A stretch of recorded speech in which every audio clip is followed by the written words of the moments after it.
everybody. Welcome to Frame Trap. Today, I am joined by Ian Hink. Hi. And Bradley Ellis. Yo. I will be your host, Ben Moore. And as I was planning this episode, it's been getting harder and harder, I think, to come up with opening brief topics of conversation, because it's well, we're all stuck inside and have been for most of the year. It's just we're all doing the same thing. So I'm curious, online shopping or digital games or whatever it is, have you guys purchased anything fun lately? Fun. Well, I got this custom colors Xbox controller because I got tired of having to use DS for Windows on my computer with my PS4 controller. The games that just natively support DualShock are really, really nice. Like Horizon. I've been playing Horizon on PC, which we'll talk about, and that supports it. But that's a nice looking controller, Ian. Yeah, it's blues and greens mostly, dark purples. But I like it. It's nice for Sea of Thieves and stuff. I just turn it on, and there you go. But yeah, that's the thing I bought recently, I think. I think if you hear a weird pat, I think my cat is playing with a ball behind me. That's it's like a ball on a track, and I think it's just patting it back and forth. So if that's what you hear, that's what that is. Brad, have you purchased anything fun? Yes, I got a sweatshirt recently. Can't wear it anytime soon, obviously, but you guys might appreciate this. It's got Bloodborne on it. Nice. Hunter in the back as Maria and stuff. Oh, cool. Where did you get that from? Fan Gamer. Nice. I got good stuff there. I got a Souls shirt on too. Well, hell yeah, brother. Yeah, Solaire did praise it. It's Solaire, a Hunter, and Sekiro dude. Man, it's so crazy. I've known you guys for a long time. I didn't know you liked Souls games. You learned something new. Sometimes it slips out. Yeah. I gotta try them sometime. I've just heard of them. I've heard they're good. Yeah, definitely. What about you, Ben? Did you buy anything? I mean, I'm always buying games and stuff, but my anything outside that. My wife ordered this. So the cat East really likes playing with this, what we call the jingle stick, and it's just this little stick that has tiny bells on it. Goes nuts for it. It's great, but he wants to play with it all the time, and obviously we can't jingle the jingle stick all day. And so she got him this jingle stick on wheels where you just hit a button and it's like a little robot and it goes around the house. Whoa. And so that's been great, kind of, because it does keep them occupied without us having to wave the stick, but then it just keeps getting stuck under my computer chair. Oh no. So that's a thing. Got cat swiping at your feet. Yeah. That's wild. Yeah, that's been fun. That's really funny. Speaking of fun, let's talk about games. Brad, there was a game that I asked you what you've been playing, and I was like, oh, that's really interesting that you're bringing this. Talk to me about Risk of Rain 2. Yeah, so Risk of Rain 2 is a roguelike I was turned on to by Chris, and I guess she's seen some streamers play. It's been in early access for a long time, but it's a third-person roguelike. Obviously has the things you expect, collecting items, getting real crazy powerful. I've only played a few hours of it, but one thing I really like about it is that the gameplay and the movement is super tight, fast. I'm playing it with mouse and keyboard, obviously, so the aiming is really great. You got a bunch of classes to choose from. You unlock a couple. I think you only start with one. It's a guy with 2 pistols. They got their own moves, like a side dash and a charge shot. There's a hunter, bow and arrow stuff, Ian vibes, moving around all quick, jumping, flying in the air. Nice. I unlocked this melee guy recently I was playing with right before we started filming. He has this charge at almost Falcon Punch, and he goes forward. He has a grappling arm. You can grapple on stuff and swing around. It's a game, though, that I feel like I've played a couple hours, but I feel like I barely know anything about this game still. Yeah. Just because I feel like such an important part of roguelikes is understanding each item you get and knowing what they do. And so I'm still kind of learning all that. And there's all these weird secrets. I don't understand what's happening still a lot of times. Like weird portals taking me to unexpected places where I'm like, what the hell's happening kind of thing. I'm fighting crazy aliens and I'm just dying. I'm like, I don't know what's happening. I'm dying, but I'm having a great time doing it. Nice. I brought Risk of Rain to Frame Trap a very, very, very long time ago. The first one? Cool. No, sorry, Risk of Rain 2. I brought to Frame Trap a very, very long time ago. And I'm really struggling to remember exactly how I felt about it. I think I wasn't as hot on it as I wanted to be, because just my experience with it, the difficulty wasn't quite right. The progression felt like too much too fast or something, and there was just something I think about the visual style and the way difficulty progressed that wasn't clicking with me. But I really like the idea of the game, and I think, Brad, exactly what you're expressing is there's so much depth, and I think probably with a better understanding comes more enjoyment, right? And I don't think I have that understanding of the game yet, and I'm sure it's changed since I played it. Yeah, if you played it a long time, I'm sure there's been a ton of updates. I feel like the difficulty is really good, actually, Ben. So when you start, you can start with easy, normal, hard, or whatever. But throughout the game, the entire time the game is going, the difficulty is increasing the entire time. Yeah. And there's actually quite a bit of levels, easy, normal, hard, then I see you, then I think the final one is just ha ha ha ha ha ha. I felt this great sense of urgency, I need to keep moving forward, but I want to try and get loot because this difficulty's going up. So it had this nice flow of constantly fearing danger, but you need to keep going to progress through the level, but you want to get items. So you run into this block of, like I said, you need some items, but you want to get through this level before you get killed. Yeah. So, yeah, I think if you're curious about it before, honestly, I think it's one of the best roguelikes I've played nice. in a long time. I haven't played a lot of the more recent ones, but I think it's really solid for what's there. Yeah. I think your enthusiasm for it is definitely putting it back on my radar, and it's I should definitely give that another try, because I think I definitely think it's something where giving it another look, I could be I missed this, and this, and it's actually really good. But speaking of recent roguelikes, there's been a lot of them, and I was dabbling a little bit with Hades, and that seems phenomenal. Dude, I've been waiting. Yeah. And I need to play more of that. But I think I had that sensation you had though too, Ben. If I did a run, or when I first started, I was I don't know about this kind of thing, you know? Whatever, I don't know what's happening, but the more I died, the more I experimented, the more fun I started having. So I think the more time you put in, once things start clicking, you'll get more enjoyment out of it. Yeah, and I imagine I imagine you're playing with Kristen, and you're probably both learning together. Yeah, playing together is really fun. But you can play solo too if you want. Yeah. So yeah, it's been a good time, man. Ian, speaking of roguelikes, man, not necessarily about Risk of Rain 2, but I know you sometimes fall hard into roguelikes, sometimes not. I don't know if there's anything recently you've played or your feelings on the genre in general. I like them. I'm usually really bad at them. They're hard, Dead Cells, and I was recently replaying, or not even replaying, because that implies I ever beat it, but playing again Rogue Legacy 1 after they announced Rogue Legacy 2 I was playing on Switch. Yeah. And that game is fantastic. Looking forward to 2. It's funny that you talked about difficulty, because I played through Rogue Legacy 1 on Vita, and I loved it, and I was obsessed with it, as I've mentioned before. And with Rogue Legacy 2 incoming, I was I'm going to boot that up, and I booted it up on PC, and it was a fresh file, and I just got obliterated. This is a game that I have gone all the way through. I was oh yeah, this game is really, really hard. Obviously, it gets easier as you unlock progress, things. Yeah.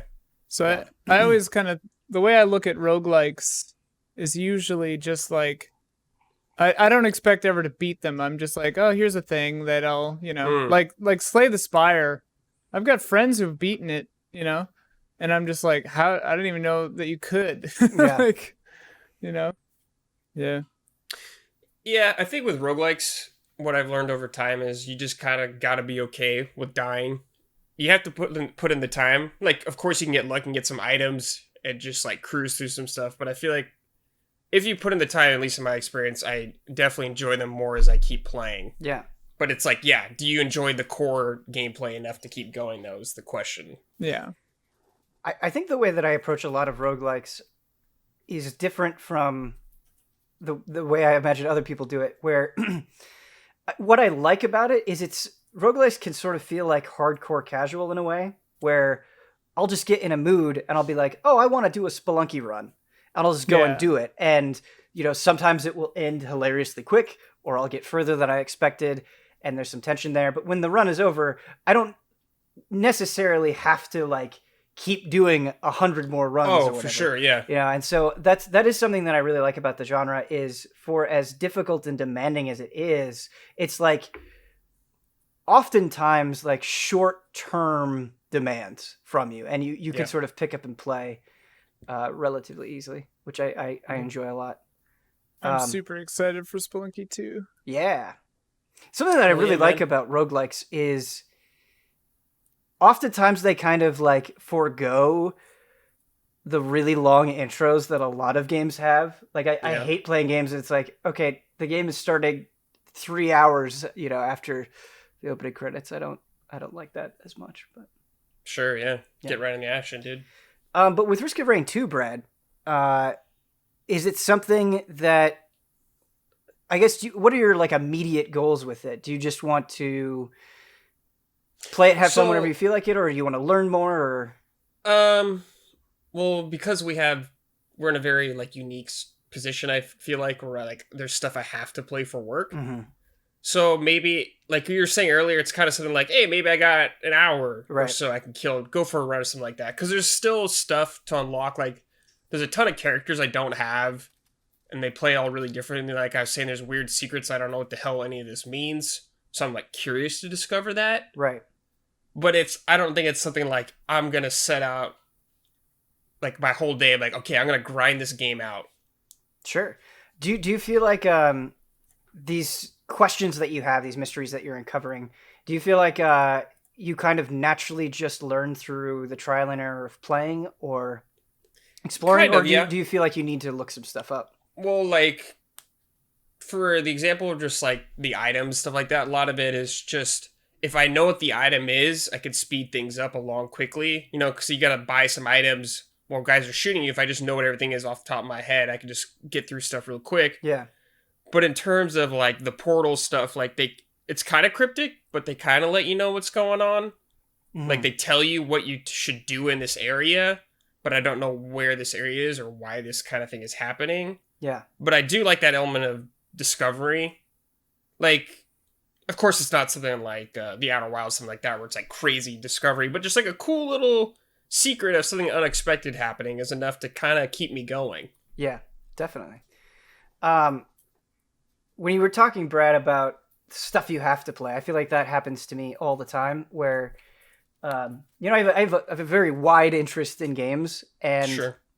A lot of times I'll just, like, my curiosity will get the better of me, and I'll check something out. And sometimes I'm able to, completely consume that entire thing. But other times it's like, I got to put this on the side so I can finish this other thing that I was assigned to do. And that definitely happens. But I just looked at trailers for Risk of Rain, because I remember Risk of Rain 1 and it was like pixel art. Yeah. Mm-hmm. Risk of Rain 2, I forgot, is like 3D. Yeah. What a glow up. So weird. But Brad, you've definitely made me re-interested in Risk of Rain 2. That's something like, if you're giving it another shot, I might hop in there. Yeah, something to hop into. Yeah, we could play co-op, man. Yeah. It's real nice just with your buds, man. Just go for a quick run. Mm-hmm. Yeah, and I'm curious. I don't know, but I'm curious to see like how much they've added and changed over time. Sure, yeah. I'm sure it's probably pretty substantial. Mm-hmm. But Ian, you've been watching a show. A lot of Frame Trap lately has been very video game dominated, which of course makes sense. But I'm glad you're bringing a show, Perry Mason, into the fold. Perry Mason, dude. Yeah, my roommate had told me about it, and then a friend of mine was like, "Are you watching Perry Mason?" Because the season finale was a couple of days ago, or last week, I guess. And so I started it up. I watched the first 5 episodes. It is very good, incredibly dark, but the characters are very well realized. The period is very well done. Just everything about it is really nice. It's just a nice show with good production quality, and it is so intense sometimes. So I guess kind of give me like a top level synopsis of what's going on and what the main conflict is and that sort of stuff. Yeah. So it begins with this husband and wife who apparently are on the phone with some kidnappers. They're trying to get their baby back. They leave the money in the room. They see the baby. They like show the baby on the Angels flight little tram thing downtown LA. And so they see the baby. They run outside, leave the money where they're told to, and go and get the baby. The kidnappers take off out of there, and they get to the baby, but it's dead. Mm-hmm. This is like first, right off the bat. And it's very gruesome looking, kind of. And anyway, then Perry Mason is a private detective, kind of a drunk, and he ends up on the case looking into it, and then things just go from there and get more and more involved and strange. And I haven't finished the series yet, or the season yet, but yeah, so far, first 5 episodes have been phenomenal. So when you mentioned like, oh, hey, this is something that I've been watching, I was like, I don't know what that is. And I Googled it really quickly. And is this like a reimagining or something of an older show? Because I saw an older show that was named... Yeah, my parents watched the old Perry show. Mason. Yeah, okay. Perry Mason's like the quintessential like old person show. But like this one is nothing like that, to my knowledge. I believe in that one he's a lawyer. And this is like the origins. It's like Perry Mason origins. Batman Begins, Perry Mason Begins style. Kawami or whatever. Yeah, so it's different. Dark. They edged it up for 2020. They edged it way up. See, that's always a weird prospect to me. Not that you can't do it and make it great, but when you say like quintessential old person show, and then you're talking about this new one, and it's so dark. Yeah. I feel like that can be like an awkward tone shift if you have familiarity with the original. But I've seen some of the original, and it's like from the 50s, dude. Right. It's like old as hell. Yeah. Like I'm like, oh man, recommend that to my parents, but like maybe not now. Yeah, I guess just when you say like 1950s, I think of just like kind of overtly wholesome, corny. Black and white, it's like the vibe, This one takes place a few years after the crash, so it's like late 30s, I think. Okay. 1930s, and yeah, it's pretty wild stuff. It's cool though. The clothes and sets and everything are very, very good, and the characters are just good, and complicated. And the story doesn't do what you expect, which I always like. I don't know. I recommend it. I'm excited for Lovecraft Country, which comes out this weekend. Is that so? Perry Mason is HBO, right? Correct, and Lovecraft Country is also HBO. Mm-hmm. So Perry Mason season wrapped up last Sunday. Lovecraft Country starts this Sunday. They're just trying to keep those hits coming. I also finished Umbrella Academy, and I'm still trying to get through Dark, but Perry Mason's good stuff. Stacked up. With HBO shows, there are so many HBO shows that I've watched that I've loved, but then sometimes like HBO can just have like such a similar vibe amongst its shows, very dark, very gritty, very serious, and sometimes that can manifest itself in like hilariously bad ways. Like True Detective season 2 feels like a bad parody of like a typical HBO show to me. True Detective season 2 is an affront to humanity. It's like it's the single worst thing maybe ever, as far as TV shows go. Wait, is it worse than Game of Thrones season 8? It's different, I guess. It's worse and it's bad in different ways. Yeah. Like Game of Thrones season 8 was so bad that it made me like hate the entirety of Game of Thrones, whereas True Detective season 2, seasons 1 and 3 can still be decent because they're standalone. So yeah, I guess the stakes were a lot lower. Game of Thrones is like funny bad. True Dicks season 2 is like makes me hate humanity bad. Oh shit. Ben, have you seen Boardwalk Empire? I have not. No, dude. I you know gotta that, watch that. Yeah, I know that's like Huber's favorite show. Dude, holy shit, that show. Huber's so got good. like 8 favorite shows. True. Yeah, I can recommend it though, dude. I've seen it all. Nice. I've actually last night I was watching The Boys, and I'm 5 episodes into The Boys, and I really like it a lot. Cool. It is a deeply cynical show. Yeah. But its cynicism works because the things that they are choosing to be cynical about feel so believable. This sort of corporatization of superheroes. And so I think it makes it easy to buy into. And I think that's the important thing about being dark or edgy or cynical is there has to be some sort of like groundedness to it. Otherwise it comes across in kind of an eye-rolling way. And I guess to wrap this back around to Perry Mason, you mentioned it being dark. How does it sell that, I guess, in an authentic way?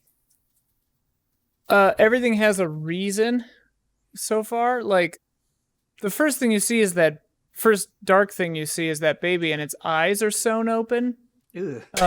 What? Because they wanted the parents to believe that the baby was alive at a distance. Sure. So they like showed them the kid, and so you see that it's fine because its eyes are open, like everything's fine, and then you see it close up and you're just like, good God, this is horrifying.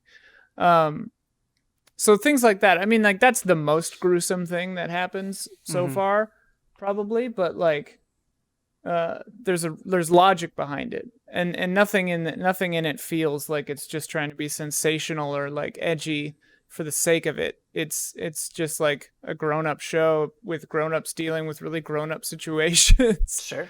So, and like what I really like about it is there's a scene where the main guy, Perry Mason, sees the kid, and like Perry Mason is like a drunk. He's kind of mean. He's like, but the look on his face, he's like horrified and disgusted. And there's a lot of humanity in it. And you realize like, oh, this is a good dude. He's just, unhappy. Yeah. And I really appreciate that. Yeah. Ian, I know you watch a lot of shows. You watch a lot more shows than I do. And Brad, also throwing this question at you. I feel like I am like weirdly picky when it comes to TV shows and movies. I don't know if that's just because due to the nature of my job, I kind of just naturally play a ton of video games constantly.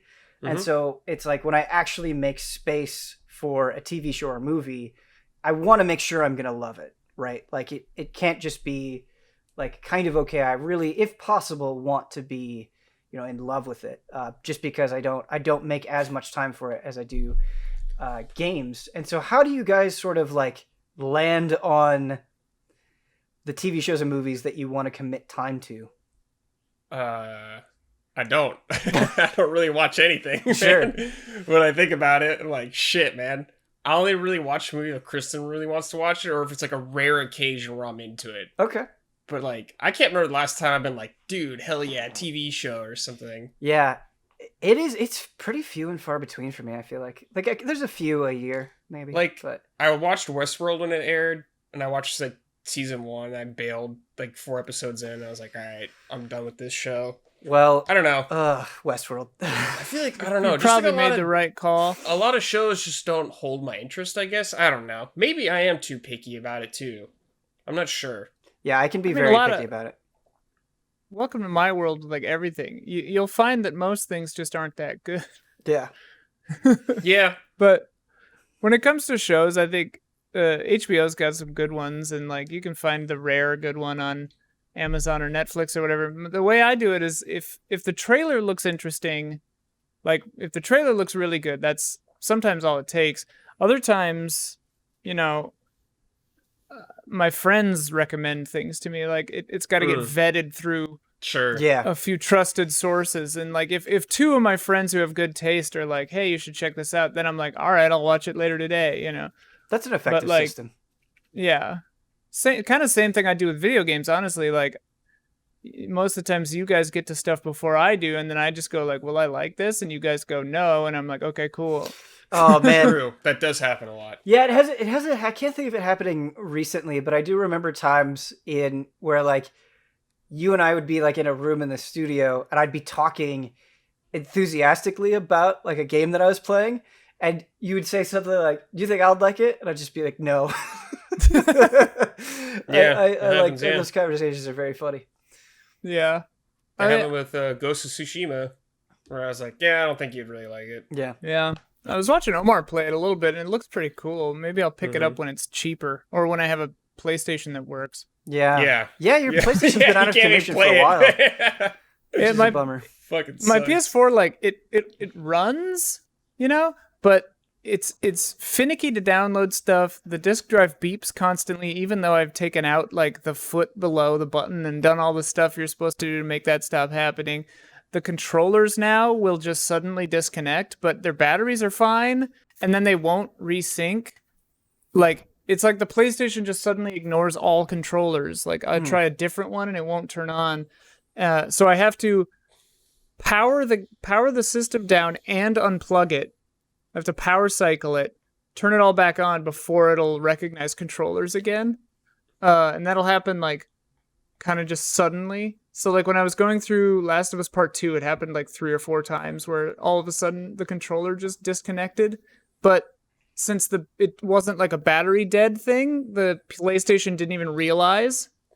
So I would just have to like hope there was a checkpoint recently and hard boot my PlayStation. It sucked. Yeah, fuck that, dude. So I'm not overly motivated to put in a lot of energy into a game that I might like lose progress in suddenly. Yeah, that makes sense. Just holding out for the PS5, man. Just waiting for that PS5, a couple more months. I'm sure this is an effect of quarantine and just this year being really bizarre, but I feel like in a way I'm just kind of limping toward the new consoles. And what I mean by that is like this cattail. I'm just really excited for them to get here. Like, and I'm feeling impatient, like when's the date? When's the price? Yeah, man. I'm just ready, I think.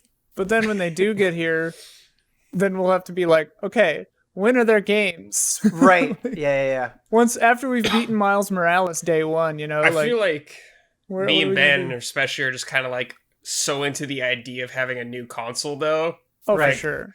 We just fucking buy it anyways. Yeah. I mean, yeah. I'm TV shopping. I'm TV shopping. I don't have a 4K TV, so I'm just like, gotta make the jump. It makes a huge difference for sure. Yeah. Looking forward to it, as I'm sure you know. Speaking of good looking things with heavy caveats, I've been playing Horizon Zero Dawn on PC. Yeah. And I have to say, review copy provided by PlayStation. Of course. Even on the PC, they got you. Even on PC, they got you. Blood was like, don't forget to say that. And I was like, okay, we got it. Review copy provided by PlayStation. Horizon Zero Dawn. Look, you said it twice. So, Horizon Zero Dawn on PC has had a lot of problems, and thankfully I have not had the problems that some people have. I know it just hasn't been running well for people, and there have been reports of crashes. I read a Steam review where somebody was like, I was fine, and then 20 hours in it started crashing. I am not 20 hours in, and I haven't experienced crashing. But there has been some weirdness.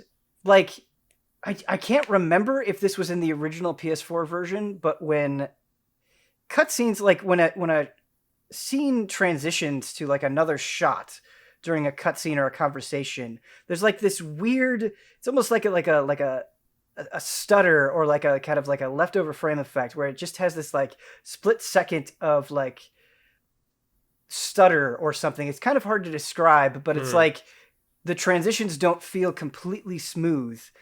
And I was playing it and it was 60 frames. I was playing it last night and it was 60 frames. And then I go into a bandit camp and then all of a sudden it plummets to 46. And I'm like, wait, what happened? It had been pretty smooth before that. So I am not as technically proficient as other places would be when it comes to recognizing problems, but it seems the general consensus has not been super positive on this Needs port. patches. Yeah, so I can't like endorse like, hey, go run out and get this or anything like that. But at the same time, I've really enjoyed going through Horizon again. And it was a game that I was really skeptical of at first. And there are some things I think that are even more noticeable to me than when I originally played it, where like I really love combat against the mechanical beasts because every beast kind of has a unique aspect to it. Like even something as simple as the little watchers are extremely fun to fight because of how distinct they are. Like they have this huge bright flash that'll blind you, or when they attack you, they literally leap in the air. Or like to take them down, you know, you have to aim carefully and shoot their eye. And that's just like the most basic enemy. And then as you get more advanced, all of these unique beasts have these kind of unique traits to them that I think makes the world feel varied and fun to get into these encounters. And I think the emphasis on traps is really, really good. It's super satisfying, like lobbing an electrical bomb and freezing something in place or creating a tripwire and trying to lead it over. And I think that kind of combat, like the differences in the mechanical beasts, as well as sort of the options that you have, do make it feel different than other open world combat. Except for the humans. When you fight humans, that all kind of goes out the window. And those are by far the worst part. Yeah. Narratively, obviously, they have a huge importance in the story, the humans that you're fighting against. But you just like headshot them and, you know, sneak around and insta-kill them with a stealth kill. It's like, because you're fighting these really cool, unique, like mechanical beasts you like don't really fight in anything like else. Yeah. And with like these specific strategies to take them down, you got this varied toolkit you can use against them. But when you're just like fighting a human, I guess there's only so much you can do. Right. That does make me think, Ben, about the sequel if they'll do more crazy stuff with humans. Yeah. Like having them be in some like mech suit or some shit. Right. It's just a little weird to have that disparity between the giant beast that you're fighting. Totally. Because it just kind of makes the humans feel like filler in a way. But I also really like just the general setup and world building of Horizon in a lot of ways, where I think having this world where you sort of have primitive humans trying to take down and interpret what these machines are is really fascinating. And it's awesome, like going into ruins and using your focus to almost like you pick up audio logs and try to piece together a story of oh, this is what life was like beforehand and this is how people were living. I think that's just kind of inherently interesting, and Horizon does a lot with it in good ways. The writing and performances are not always there.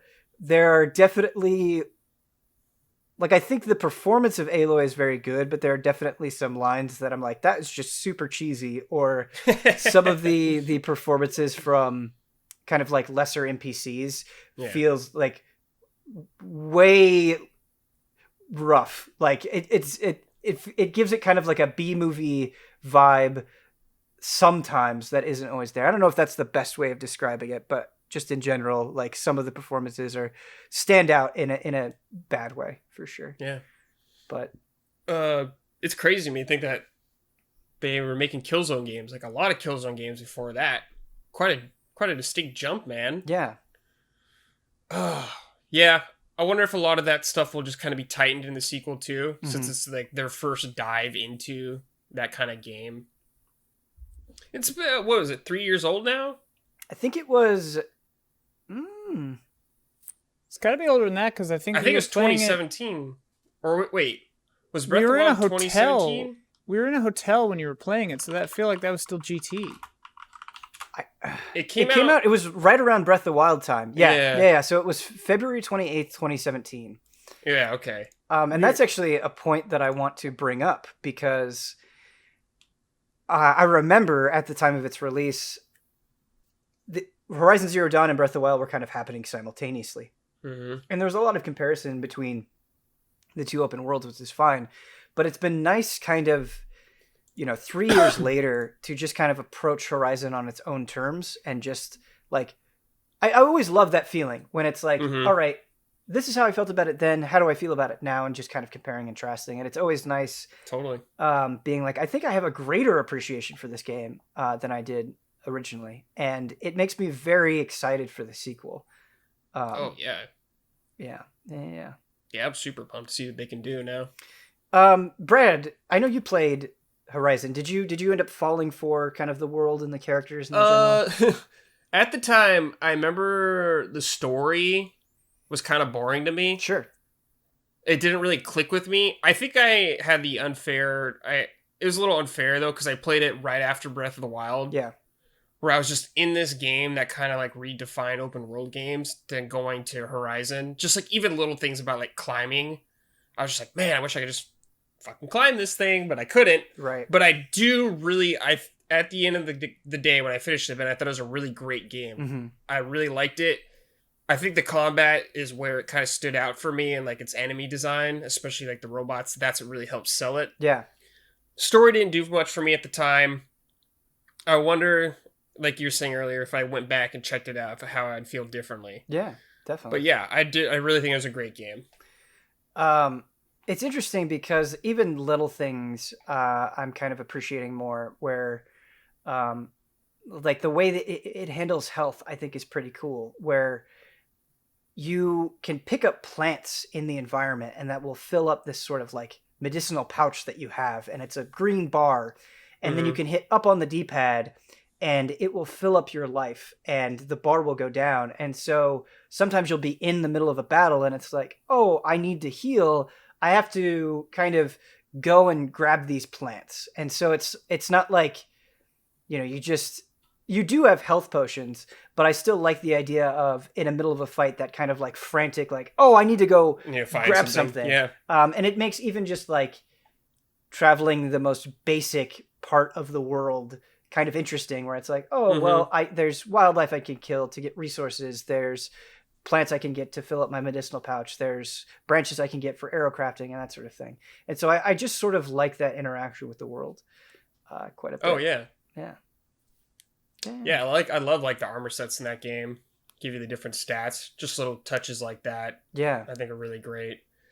There's the DLC. I never played it, though. I have it. I just haven't played it. But I always was curious about that. Have you played that? Yeah, I have played it. I don't think I saw the very end of Frozen Wilds or something like that. I played a good chunk of it. I don't think I finished it, but I remember enjoying the DLC. Cool, yeah. Yeah. I'm hoping they get some PS5 upgrade or something. Yeah. Playing on PC would be awesome, but like, I just don't know what I would do it and if I need to spend the money on it yet. Yeah, well, it definitely seems like maybe wait until things are smoothed over. Yeah. I've been fortunate at having relatively few problems on the PC so far. Yeah, that's good. I wait for some patches. I hope I have time. I probably won't, but I hope I have time to go through it and play Frozen Wilds, see all of Frozen Wilds, because yeah, it's definitely a game I like a lot. There's just little things that I'm thinking of, even in the middle of this conversation, where I'm like, yeah, wow, what a cool feeling. Like the tall necks, I think such a good idea. Like the towers, right? Yeah, because it like a lot of games have things that you climb and you get, a broader look at the world. But the way that they handle it in Horizon is you have these huge draft-like creatures that have these giant discs on top of their head, and they're constantly moving. And so you need to kind of climb up to a high ledge, literally leap on their neck, and then clamber up them to sort of activate the point, Yeah. And it is essentially just a twist on something that's been done plenty of times before, but it's a cool twist, right? It's a I think a little change or something like that can really help something like feel more refreshing. Yeah, absolutely. And it's funny that you compare it to Breath of the Wild, because I do think that comparison is apt, where Breath of the Wild a lot of times felt like it was kind of rethinking open worlds from the ground up, whereas I think Horizon feels like it was using a template that came before, but finding ways to twist it and contextualize it within its own world a little bit better, which I think is neat. For sure. So yeah. You know what, Ian? You were unfortunately left out of that conversation a little bit. That's okay. I remember that the grass looks really good. Yeah, True. I remember that GDC conversation where we were. Is that where we were? Yeah, we were GDC. Okay, yeah. That feels like a lifetime ago. I thought it was at Game Trailers. Yeah. Really feels like a lifetime ago. Where we were at GDC in a hotel, and I had brought my PS4 with me, and I was playing Horizon in the hotel, and you were like, the grass looks really good. This looks nice. Yeah. Yeah, this looks nice. But Ian, I think because you were left out of that conversation, I'm just going to go ahead and give you the best take today. Oh, shit. Which will be about holidays. So what I want you to do is I want you to take the general concept of holidays and give me a strong opinion. It can be positive, it can be negative, but just try to make it as convincing as you can. Well, I've got one, Ben. I think that here in America, there's obviously Thanksgiving and Christmas and New Year's Eve and 4th of July, they're kind of like the big boys. Yeah. I think Halloween deserves to be one of the big boys. I think that you should get the day off of work.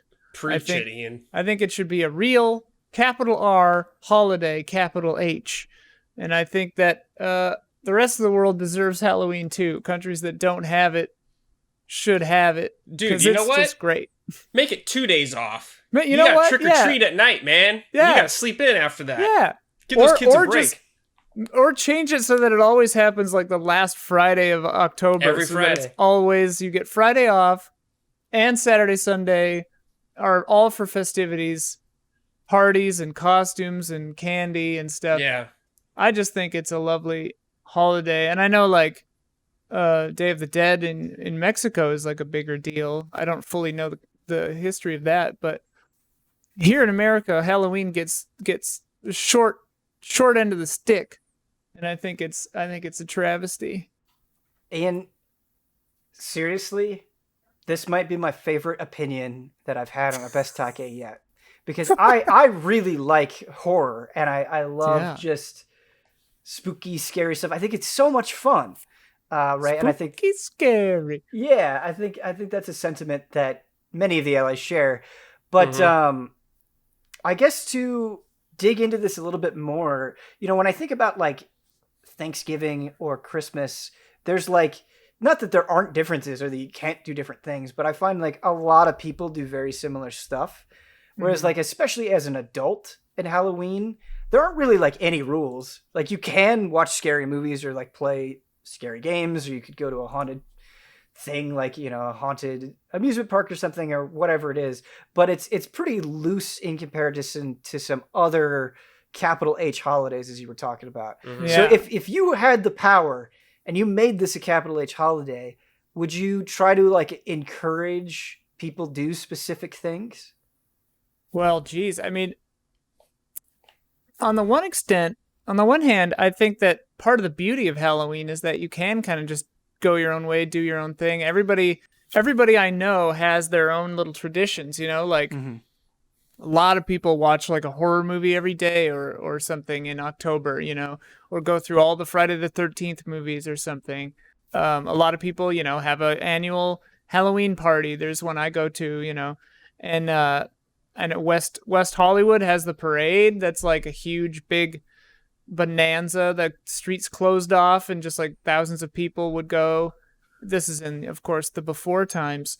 But yeah, like, so I don't know. I'm never one to enforce my will on anybody's way of doing their life, you know. So I think part of the joy of it is just, you know, if there's anything that we shouldn't have to do on Halloween, it's go to work. Yeah, everyone should have that day off. But yeah, I mean, people's different ways of celebrating is what makes stuff fun. So I don't know. I wanna learn more about what other people do. Yeah. This is sadly not strictly relevant to the conversation, but you said the before times, and it just popped a question into my head. Has it become like harder to consume like post-apocalyptic stuff or stuff about like, you know, disease or whatever in viruses? In the wake of all of this? Has that been weird to you at all? It definitely, yeah, it's not something I'm seeking out. Yeah. And also not like political stuff. Like sure. I don't want to. But yeah, I don't know.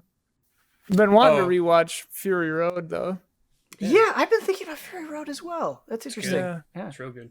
I have one mandatory thing for Halloween. Give it to me. You know what, man? Think of the kids, man. Just put some candy out. Even if you don't want kids knocking on your door, dude. If you're outdoor, put some candy out, dude. Come on, man. Be a good guy. Think about the times when you were a kid trick-or-treating, how awesome it was. My kids have that feeling, too. It's been really sad because I don't...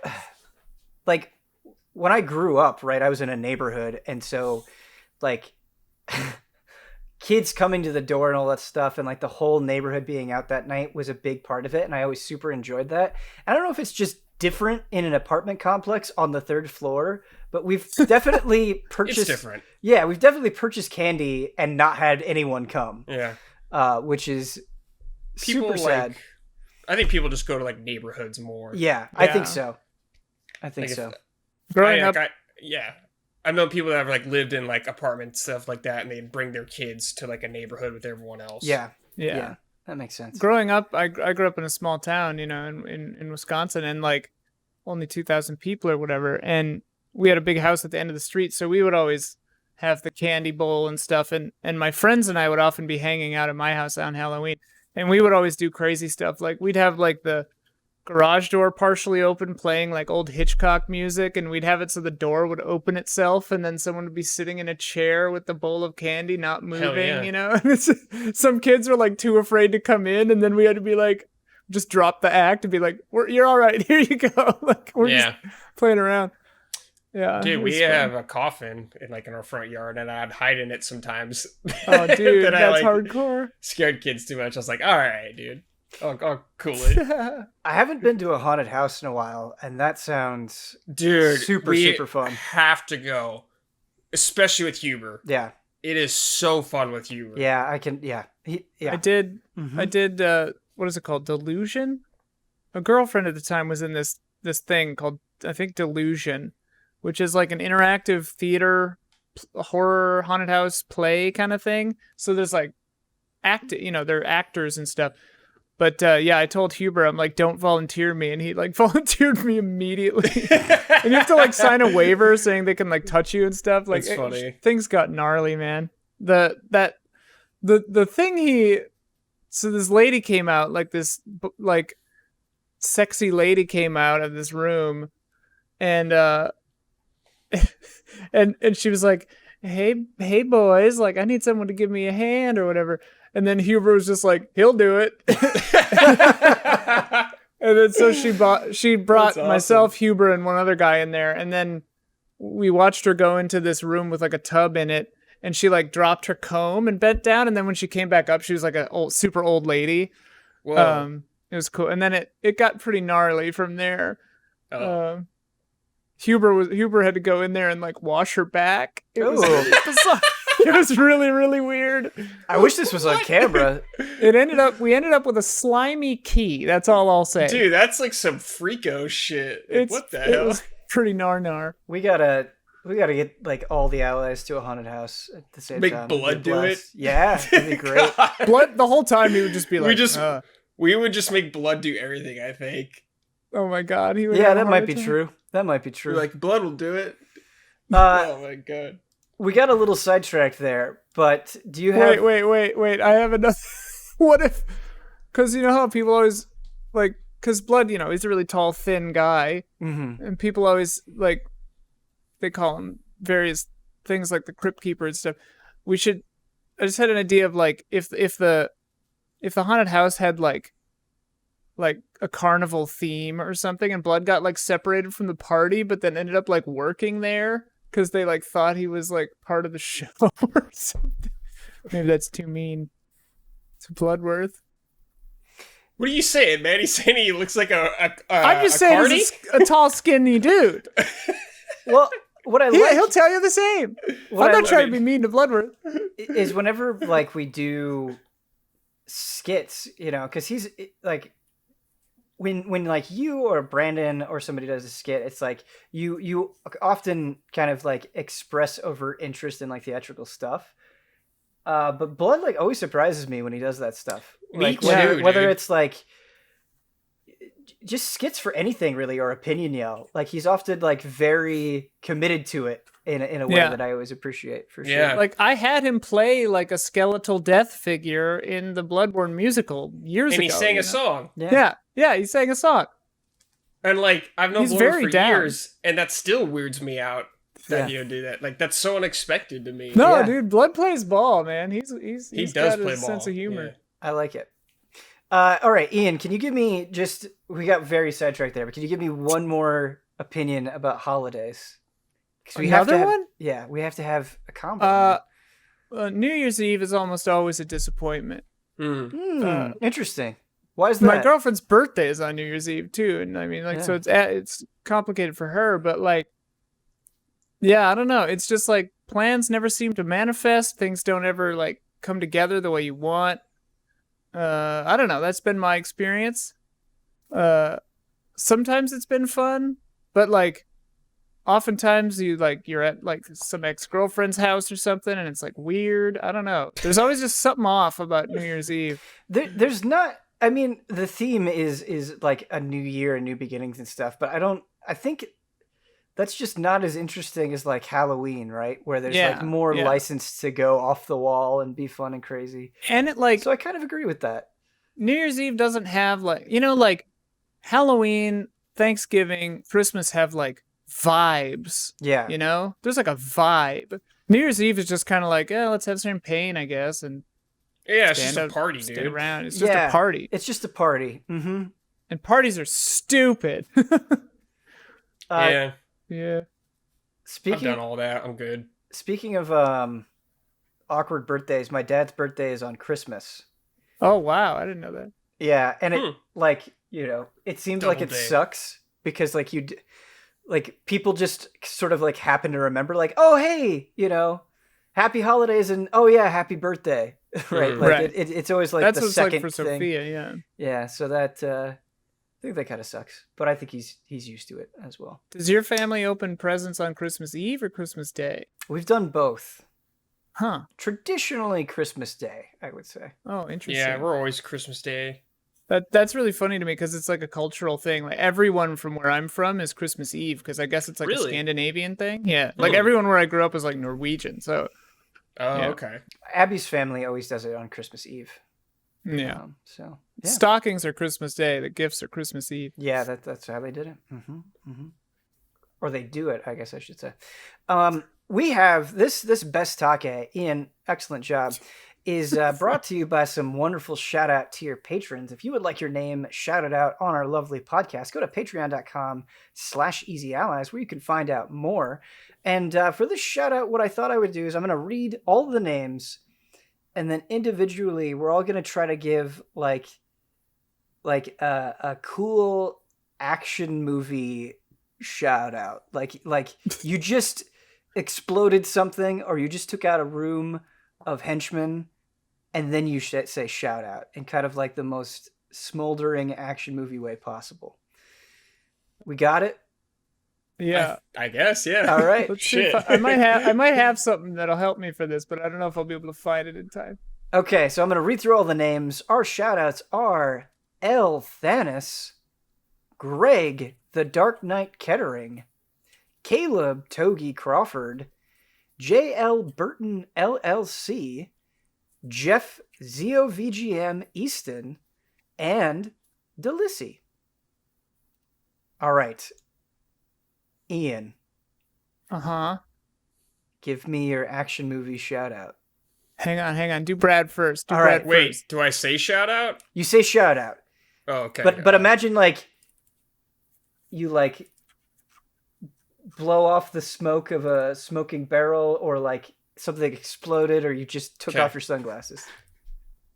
To be like, yeah, so. Shout out. Great. Ian. Hang on, I gotta wait for shout out. Nice, dude. I got explosions going behind me. Yeah, for listeners. Shout out.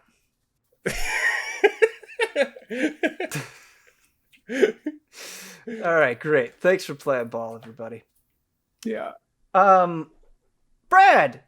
Yay. You've been doing some streams. It's nice because you've been able to stream again. I feel like you've worked out a lot of your internet stuff. Many years. And you've been playing some Zelda, and recently you've been playing some Zelda Breath of the Wild, which is a game right, baby. we all like quite a bit. How has that been? It's been real good, man. So I'm playing Master Mode now. So which is like essentially the hard mode they added way later, or I guess in the DLCs. Anyways, it's been real nice revisiting that game, Ben. I have even more appreciation for the open world it presents. Mm-hmm. I think design's great, but I still have qualms with areas like the Divine Beasts and the story. I still think are kind of the weakest parts of that game. Yeah. I guess like overall my opinion hasn't changed over the game. It's still an excellent video game and one of my favorite Zeldas, but my overall opinion on it hasn't changed too much. Gotcha. I think about Breath of the Wild very often, and I want to replay it. I actually haven't done that yet. I haven't committed to another playthrough. But something that I kind of worry about when I think about it is I feel like a huge joy of that game is the discovery and stumbling upon things, whether it's situations or locations or characters or whatever it is, or items or shrines, and just sort of it's a game that I think benefits from that sort of first time discovery thing. Of course, yeah. Because things are less surprising for you, has that impacted the experience at all? I mean, to an extent, yeah, but I still get this great sense of discovery often, like more often than I'd expect. And it's just because of how well the world's designed around that, like strategically placing things. So when you go around this bend, it feels like you actually found something. If you went out of your way, you'd actually find a little secret. And there's like a ton of little things like that throughout this game, like a constant amount. Even just like the Korok seeds, man. You know, you just like putting some stones together or something. It just gives this nice feeling of satisfaction. I'm playing with no like the expert HUD and like no shrines like beeping or anything like that. Oh wow! So I'm not like there's a shrine over here kind of thing like that. I just kind of stumble upon things. Right. I imagine just even that change probably brings back some of that discovery for sure. It's just like it's crazy to me how big that world is. Yeah. And how great I think. The draw distance really helps sell that game of like giving you this feeling of like you're going on a mountain. It never gets old. You go on like a high perch and you can see like Hyrule all around you, and you're like, and you see a divine beast like on the other side of the map moving around or something. You're like, good lord, the scale of this game, especially for a Wii U game, is pretty damn good. Something interesting kind of that I was experiencing with Horizon Zero Dawn is that game still looks very, very good. Yeah. But I think it's less mind-blowing to me now than it was 3 years ago, because there have been things that have come out, right, that have just raised the bar even further. And it's just fascinating how fast graphical technology moves in this industry. My God, yeah. It's incredible. And I was wondering, especially on you say it being a Wii U game, like visually beyond just the draw distance, right? Just the artistic decisions and how things look technically, does that stuff still hold up? Yeah, I think Zelda games usually have really great art, or a lot of Nintendo games, and that helps with the aging process. Like you could look at Wind Waker on GameCube, and it'll still look great. And I think that's true in this. Like, obviously, it's not 4K, and some of the textures look kind of rough in some areas, or not as super detailed. But I think the art style carries this game a long way. Yeah. Where I'm still not like, oh man, it looks terrible or anything like that. Like, being in HD helps a ton. Yeah. So yeah, I think it still looks pretty good, man. Something that was very controversial, not very controversial, but something that some people didn't love at the time was just the constant replacing of weapons and things breaking. Has that, especially now that you've played through it already and you're going through it again, has that become annoying? It doesn't annoy me. I like it, but I'm also okay if they don't do it again. I like getting a bunch of different weapons. I really love the idea of like, oh, I'm going to get this big sword here or this spear here. Especially because there's a bunch of different like variations of them, like fire, like ice and lightning and stuff like that. I love switching between weapons, and I get why people don't like it. I think the more you play that game, the easier or the less of a barrier that seems like, because when you start expanding your inventory, like I'm running this stuff all the time where I'm full. I don't got any more room for stuff like that. Like my that problem kind of goes away. Full. Yeah, that goes away. What I do hope, Ben, is maybe if they expand on that, maybe it being able to repair every single weapon if you want. Like, if you have a weapon type you really love or a specific type, you can fix it. But I think the game, from its core, wouldn't work in this game particularly like that, because this game is so much about, like, finding this random stuff, using it until it wears out and breaks. But, yeah, it doesn't really bother me in this. I actually, thinking back about that, I actually think I kind of liked that, because it made you kind of stay on your feet more. And I'm the kind of person who's like, I find the Blades of Mercy and then I never change, Yeah. So it's like, this forces you. Forces me to try other kinds of weapons and use different weapons for different situations, like switching to the ancient weapons for the Guardians and stuff. I don't know. I thought it was fun. Yeah. I think my favorite way games handle combat is something like the Monster Hunter method, where every single weapon type is enjoyable, but if you do just commit to one, you're having just as great of a time, where it's like you don't have to constantly change things up, but if you do, you get a benefit, and it just feels so accommodating in a great way. Well, yeah, I think it makes sense for like Monster Hunter because the weapons are so deep, right? And like what you can do in complex, like no other games like really like that, right? And especially like a Zelda game, right? And just that, I guess that wasn't even really about Breath of the Wild, because something that I love about Breath of the Wild is how well it handles improvisation. Where because of the systems in place, you have plenty of moments where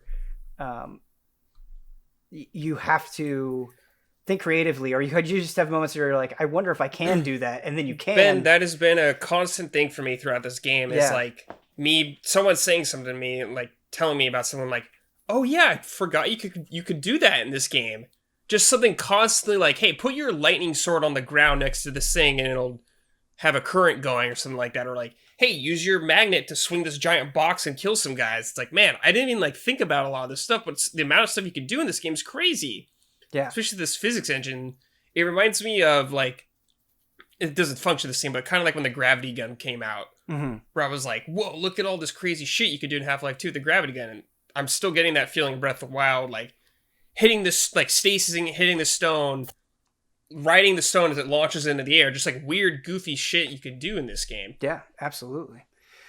Ian, I think Breath of the Wild, for being generally regarded as sort of this landmark game and being so highly regarded, do you think that level of prestige makes Breath of the Wild 2 kind of a not a worrisome prospect, but it's like, can you recapture that magic again, right? Can you present it as convincingly? Can you do enough to capitalize on the strong points while also making it feel new? I think, yeah, like, definitely we know more what to expect now, and because it's a 2, there's an expectation that it will, how much will it just continue the same systems and styles of the first game, right? Or will it try to really think outside the box? And I think just based on that one little teaser that we saw, them being underground and stuff, and due to the the very common complaint of not having like traditional dungeons. Right. I think that an easy thing to do would be like, oh, well, there are these 8 dungeons that were under Hyrule this whole time. And like, encounter those. And so I think you could keep the same systems that you had from Breath of the Wild 1. And I'm hoping that they don't do something like you lose all your tools again and stuff. Because, I mean, you get every... What? You will. Yeah, well. But, like, in Breath of the Wild 1, one thing I liked is that you just start with everything, and then it's all just, like, about the puzzle of how to use the tools. Yeah, the Sheikah Slate. Yeah. And, like, so hopefully... you just start with all the stuff you had at the end of Breath of the Wild 1. Not talking about the weapons, but just like, the bomb and the ice thing and all that. And yeah, I think that they should not take things away. They should just add things to it. Primarily dungeons. And I mean, if you can play as Zelda, that would be my number one thing. Yeah. I'm not worried. I'm excited to play it. And I mean, like, I think Breath of the Wild 1 earned enough trust for me that I'm pretty confident it'll be good.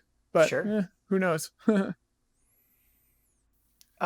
Brad, you did Wind Waker before Breath of the Wild, right? No, I did Wind Waker, then Ocarina of Time. Okay, yeah, and then Breath of the Wild.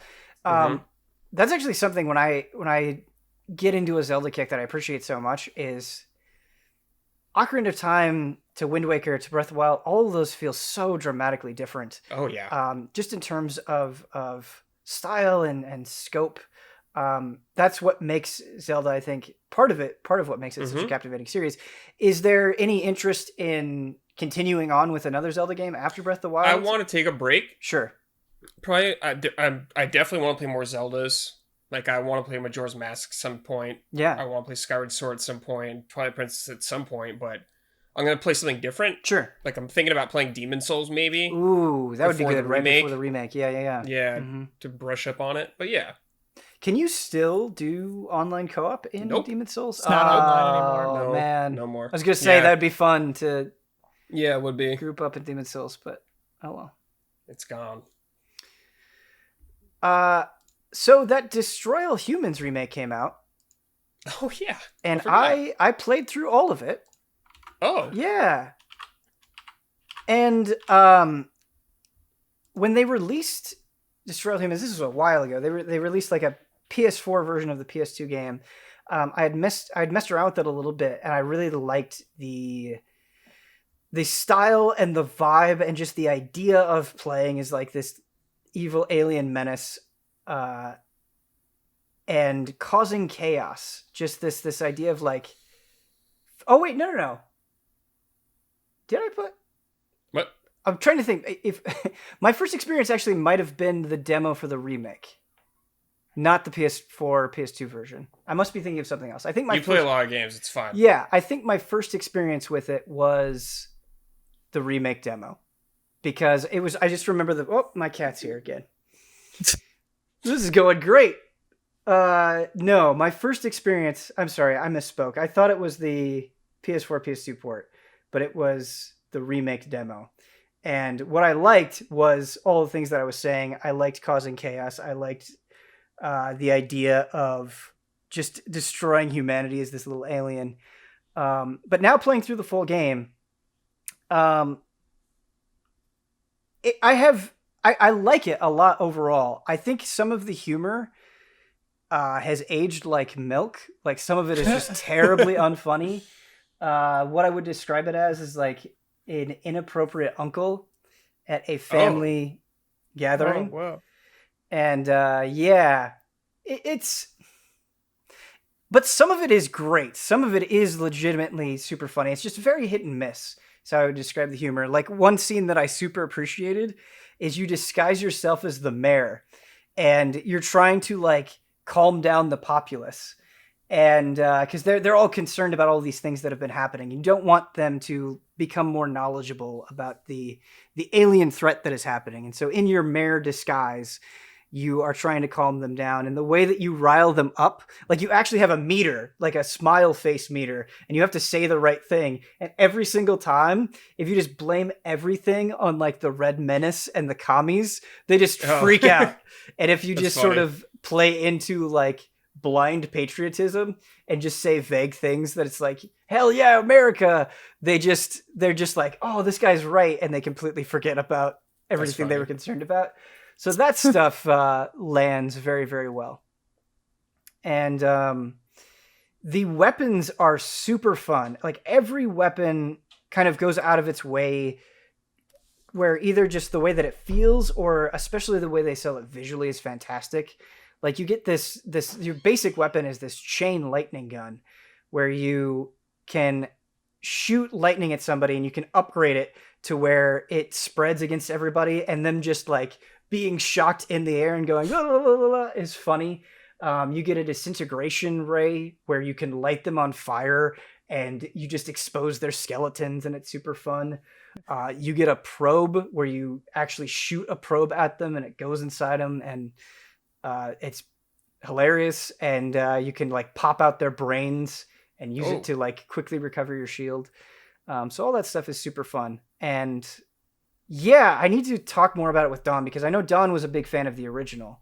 And I didn't have the context for the original that he does, for sure. And so I'd love to talk about his experiences with it. But something that surprised me is I think I assumed with a title like Destroy All Humans that it would be kind of always chaos. Like it would be much like the demo presented, where you just kind of run around killing humans on foot or getting in your saucer and destroying the hell out of everything. And it's not. There are a lot of stealth missions where you have to kind of assume the disguise of somebody and avoid, like these, they're FBI agents, they're majestic agents that can see through your disguise, or these sort of like electrical things that can drain your disguise very quickly, or like interrupt it or something. But just basically these areas that you don't want to get into to avoid something.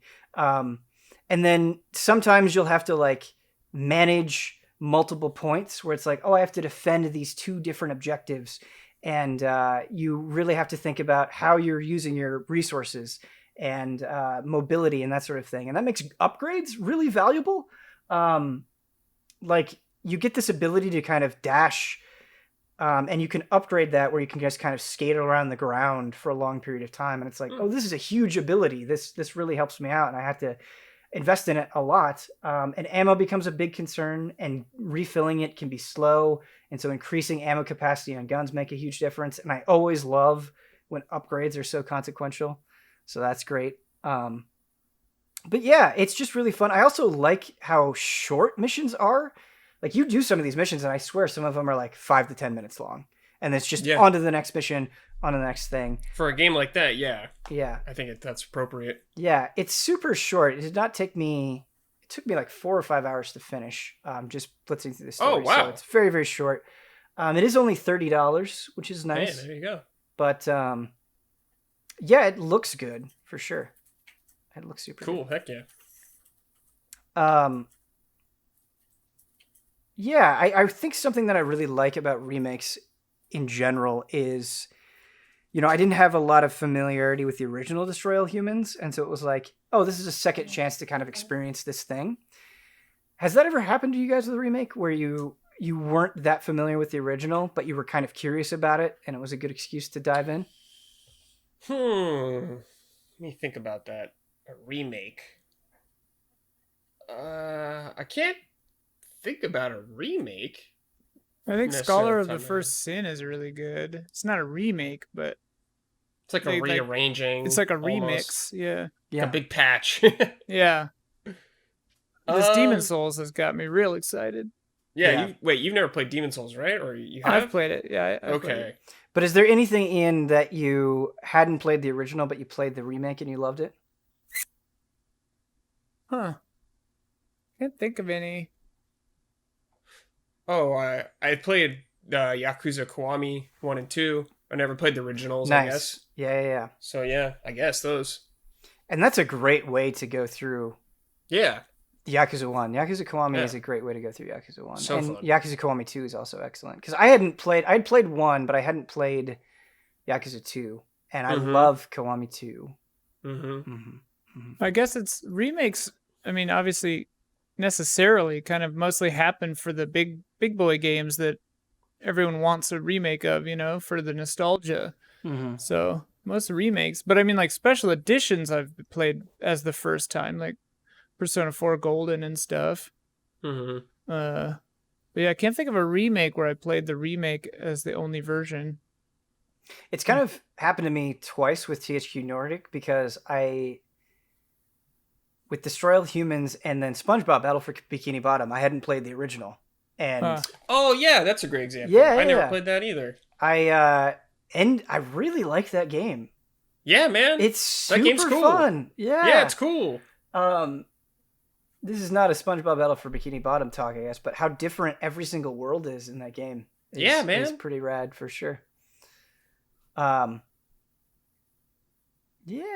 Kingdoms of Amalur Re-Reckoning, that one will be cool. Have you played Reckoning before? I never played it. The game was a lot of fun. I did not care about the world or the lore at all, but I really liked the combat quite a bit. Man, that game did not click with me when I played it back in the day. Yeah. I am very curious. I'm going to revisit it, so I'm very curious to see how I feel about it now. Yeah, nice.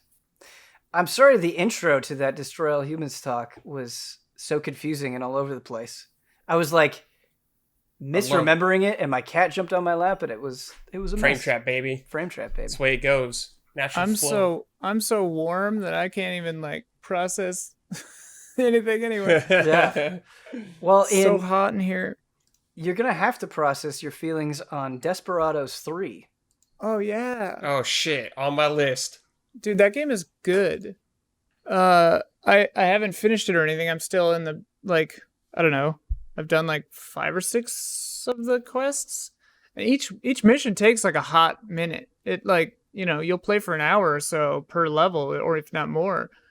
But yeah, it's just really good. It feels like a puzzle game more than most tactical combat games I've played. It really does feel like each level is a series of little just situational puzzles that you have to figure out.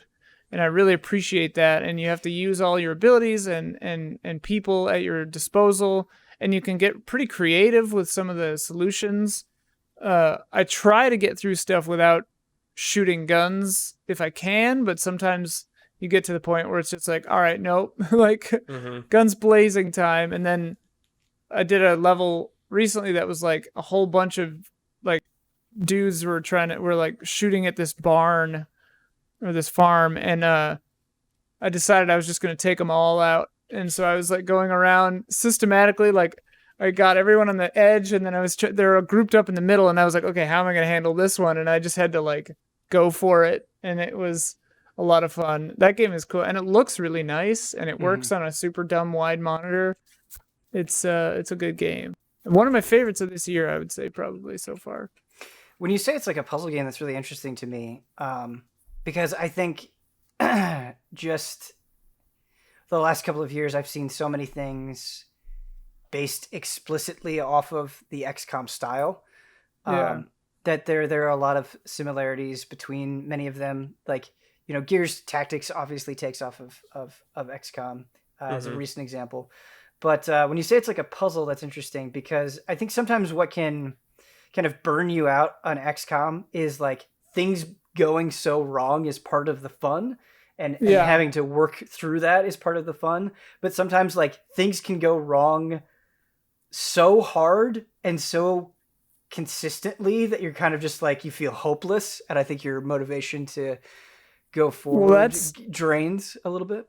That's something that's really interesting about Desperados 3 is like the quick save functionality is encouraged. It's part of the game. It like straight up on the first level, they're just like, hit F5 all the time, like all the time. Yeah. Quick save constantly. And if it's been more than a minute since you've saved, it'll tell you. It'll be like, you know, the timer comes up and it's like, you haven't saved in more than a minute. And it makes it have like this totally weird other kind of focus. It's things that go wrong, and you get to see it, and you get to have fun with the aftermath of everyone getting decimated. And I mean, your team is only like 2 or 3 people usually, you know, so you can die in one turn and you're done, you know. So then you reload your save and go, okay, well that didn't work, and you try a different tactic. So it's like Braid almost, where you try a thing and then trial and error, but it doesn't feel, what's really amazing about it is like, it doesn't, at least so far for me, it doesn't feel like you're just like bashing your head against a wall until something works. You're trying out different tactics, and it feels strategic. Like, it doesn't feel like save scumming. Yeah. I don't know. It's just a really cool dynamic that I think it gets around the devastating frustration of some of those moments where like 2 hours into a level on XCOM, you get destroyed and then it's just all gone. Yeah. This one is like, you can have the fun of getting destroyed and then just immediately load your quick save, you know, and it's like instant, you know. It's great. Do you have like a crew of people that all have different abilities that you have to utilize in a given mission? And I guess what are some of those abilities like? Yeah, so of the characters that I've met so far, I think there are 4 that I've met so far. And the main guy, you know, he's got a coin he can throw to make people turn their head and look a certain way, and then you can like sneak up on them and get them. And he's like medium speed at dragging bodies, you know. There's a big guy who is the only one strong enough to take out some of the bigger like overseer enemy guys. He's got an axe he can throw. I think he's got a bear trap. Maybe he doesn't have an axe, but he uses an axe to get people. I don't remember if he can throw it, but he's got a bear trap and then you can like whistle and lure people toward it. And then like you have to go back and claim the bear trap again. Oh, the main guy can throw his knife. That's right. And you have to go and get the knife back, but it's a silent kill. Then there's another guy who has a doctor's bag that he can throw out, and it'll make people curious and they'll go and look at it, and then a knockout gas will come out of it. And so you'll have like 2 or 3 seconds where they're knocked out, and you can go and kill them or knock them out entirely, tie them up, throw them in a bush or something. And he's got a lethal injection thing for his silent melee. And then there's a woman named Kate, I think, who can disguise herself. So she can take the like costume of another person on the level and then like blend into most enemies, and they won't think she's suspicious, which is very cool. And then she can flirt with the men and keep them distracted. So you can like have her go and flirt with a man and have him looking the other way, because you can see their cone of vision all the time. And the really cool thing is you can orchestrate all these moves to kind of play out. So you can, I think you hit shift and it goes into like a planning mode, and then you do all the stuff you want them to do. So you can say like, okay, you're gonna run here and then throw your knife at that guy. You're gonna throw your satchel out here and get the gas, and then you're gonna come over here and get the body and drag it or whatever. And they'll all wait. So once you get out of the planning mode, you're just waiting.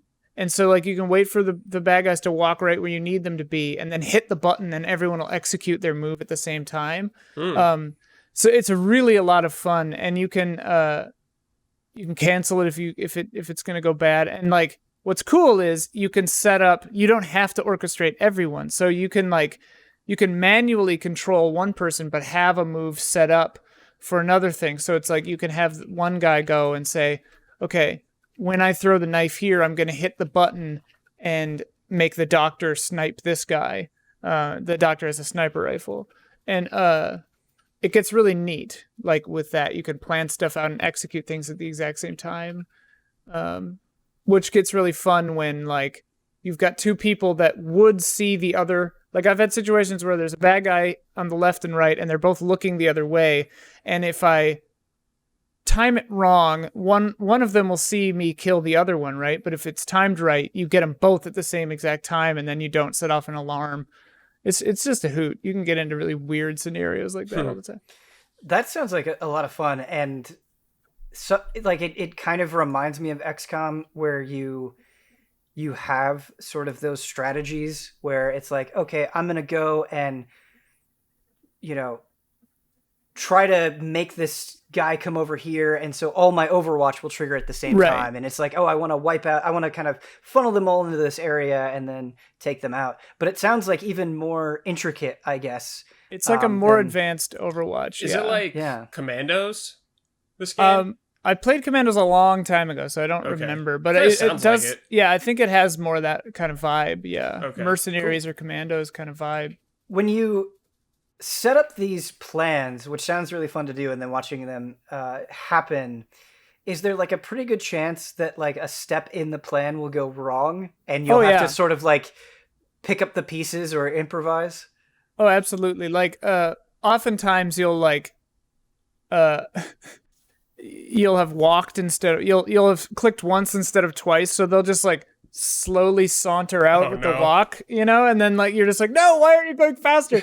Or you won't realize that like, the timing or distance will get wrong if you wait too long and stuff like that. And so they'll have to like adjust, because they're not stupid about it. They'll, if you say like, you go kill this guy without adding in a run step yourself, they'll go and do whatever they need to do to make that happen. But there was a time where I clicked the wrong thing or did the wrong thing and like made one of my characters run upstairs and try to like kill this other guy, like right when this, you get into sticky pickles. Yeah. Sticky wickets. I gotta check this out.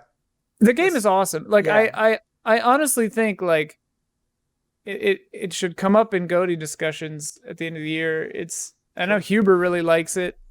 Jones liked it. I think I don't know if he kept playing it, but it's really, really good. I feel like strategy games are kind of like sports games or racing games or fighting games even, where they're just sort of like immediately discounted when it comes to the game of the year. Not always, right? Like I think XCOM Enemy Unknown, it won Game Trailer's Game of the Year in like 2012 or something.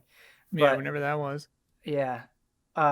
But yeah, usually those genres don't get great representations, and we haven't always been great about representing them. And so to have you say like, oh, it's one of the best games of the year is encouraging, I think. So far, I mean, I haven't beaten it yet, but yeah, it's real good. Yeah, I mean, those games can be pretty long. I wonder how long it is. I mean, I'm hours in, and I think it's still chapter 1. Oh, yeah. Wow. Like I've done whatever it was, 4 or 5 or 6 missions. I don't recall, but it's still chapter 1. But what's nice about it is the way it's structured. Is you can kind of definitely do like a mission in an evening, and then you feel satisfied. You're like, okay, great. I'm going to go do something else now. Cool. Yeah. Well, we're going to do something else right now. And that is the HOTTAKE. I wanted to do a fun HOTTAKE this time. Sometimes, we do a lot of like pondering recent events. There's nothing really that is prompting this HOTTAKE other than Bradley Ellis and Ian Hinker on the panel. And I thought it would be fun. And it's going to be very loose, very free-flowing. Go nuts. I want to talk about Elden Ring. Uh-oh. Oh, shit. Okay. Okay. And what I want to talk about Elden Ring is I want to see, there's not that much that's out there about the game. We know that George R.R. Martin contributed to the world building. We know that it is, quote unquote, a natural evolution of Dark Souls. And so I guess before I kind of dig into specifics, off the top of your head, what do you want out of Elden Ring? One thing I know they're doing is what I really wanted is more of an open world. Yeah. Like riding on a horse. Like, obviously, past Souls games have been large, but they're very like you're on foot and you're running through like little areas, pretty much like section. I want something more open-ended, like going somewhere, getting a quest for some guy, talking to him, maybe some dialogue exchange, and going out and like doing something like more like Witcher kind of like design, like world design, I guess, and how it's laid out. Not necessarily combat, relax. I'm just saying like how it's like quests are laid out, stuff like that. You know, like maybe go to a message board, Ben, and get a quest off that. Go kill something. I don't want it to go to stray so far away from Souls heritage that it will have a whole bunch of like cutscenes and, you know, like taking camera control away and talking to people for a long, long time and stuff like that. Like slowly following somebody as they deliver exposition to you. Right. Yeah. Like I do not want that. And like, yeah, what I want it to be is, yeah, just big Dark Souls, I guess. Like, but like faster, I guess. But yeah, it's hard to say. Like, I hope there's not such a strict combat system as in Sekiro, because I didn't really love that. I want there to be various weapons. I assume there will be, since it's an open world. That kind of just implies lots of character choice, but who knows? Right. I'm a little concerned about George R.R. Martin's involvement because I think that the lore stuff that From Software does in all their games so far, well, you know, the Souls games and Bloodborne and Sekiro, like, it's, in my opinion, like some of the strongest world building and lore in video games, and the execution has never been lacking, and I don't think they need outside help. And Game of Thrones, the show, you know, wound up to be quite a disappointment, but I know that Gurm has all kinds of lore and stuff, and the books are filled with, I hear, sometimes tedious amounts of detail about like the history, and then about trees, and certainly about breasts. But yeah, I don't know. I just hope he doesn't inject too many like, oh, you have to go to a bar and talk to someone for 6 minutes, you know? I don't think it's like I don't think he's involved in that sense. I think he's more involved in like the mythos of the world. That's my understanding as well. Yeah. Just quickly looking it up on Wikipedia before the show, something that I read that I thought was interesting is he said something along the line, Miyazaki said something along the lines of it feeling like George R.R. Martin was giving him like a dungeon master's guide, like a rule book equivalent for a tabletop game, and then he was sort of taking that general guideline and then making his own world, which to me sounds like kind of the best of both worlds, where it's like, okay, this is my play set, let me play, right? And so then I think, you know, you don't get too far away from what From Software is known for. I don't want it to feel too much like a Souls game, too much, where I'm like feeling way too familiar with a lot of stuff. Yeah. I'm like, okay, I'm consuming Souls right now. Okay, I'm running back to my body now. Right. A lot of the same stuff. I really want From Software to kind of experiment more, and I don't want them to feel like they have to kind of just fall into this style of game just because that's what people liked in their past works. But I expect big things in this game, especially because they considered Sekiro a little spicy action game. This kind of feels like their next big thing. Yeah. It's interesting. You go. Good. No, I mean, I was just going to say, I still think a lot of the elements people like from past games will be here. Like things you like about a lot of their other games, but I don't want it to play out mechanically necessarily the same way. Yeah, as long as like the feeling I don't want to change from Souls or Sekiro is just like, you know, and I don't expect it would, but their controls and the immediacy of the inputs and stuff, I think are top notch. So I don't want that, and I don't expect it would change. I think that would be the same, yeah. But yeah, I also expect them to shake things up. Yeah. Hopefully, yeah. I mean, maybe it'll have more in common with Breath of the Wild than it will Sekiro or something. You know, maybe, that'd be interesting. Well, the trailer I noticed, I just rewatched it. It's got a lot of like severed limbs and like putting limbs back on and holding up limbs and stuff. Yeah. So I'm wondering if there's going to be some kind of like dismemberment mechanic, replacing parts on yourself. Yeah, like maybe like whatever that boat, that ship. What is it called? That myth of the ship where it's like how much of this ship is still the original ship, the Argus, or no, I don't remember. But yeah, I wonder if you're not even the same person at the end of the game when you, because you've replaced all your parts or something. Yeah. Brad, you saying that you don't want it to be overly familiar and you don't want them to feel like they're locked into a particular style. I think that's a really good comment. And something that I think From has done a very commendable job of is like Bloodborne felt like a natural extension of that style, but had enough differences both thematically and mechanically to make it interesting. And then I think Sekiro is the same thing, where they sort of like take a lot of the good fundamental lessons that they've learned and find ways to build off of it that feel unique.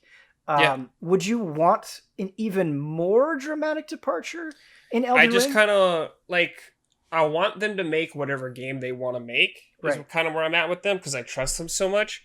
I just don't want them to feel like, I don't know if they do, but that's just me just being like, I don't want them to feel like they have to make a certain game because that's what people expect from them. I kind of want them to make whatever game they want to make. Yeah. And like, I could just be like thinking about it too much, but I do worry about that to an extent. Yeah. But I want to frame this conversation correctly, where it's like, you know, we're not saying these are not demands. Yes. I think it's just fun, especially since so little is known, to go wild. But like, I think it'll still be like a very challenging game. Mm-hmm. It'll be a dark fantasy kind of game, or a dark tone game, because that's just kind of like what they like to make. Yeah. So I think a lot of those elements will still be there. For sure.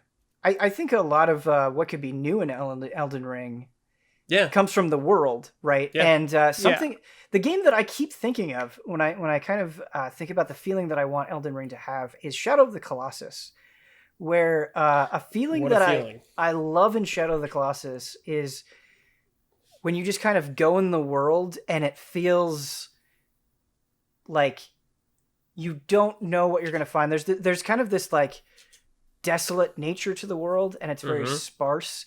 And I love the idea of just like running off in a direction and then you find this giant creature and you're in a big battle. I think a weakness of Shadow of the Colossus world is that it's a little bit too sparse and there's not enough in there. But I think that kind of general vibe I would really love in Elden Ring, where it's not like, here's your quest list, right? Like, here's your main quest, here's your side quest. I don't really want that. I want it to feel like a Souls game where things aren't like quantified so well, but you can just kind of go off in a direction and get involved in somebody. Like maybe you just meet somebody and, you know, they take you to this place and you end up going through a whole area. Like I kind of want the painted world effect, where you just have this huge open world and you go somewhere, and like, depending on where you go, you kind of get your own painted world. You get your own like level sort of to wander through, but it's all interconnected.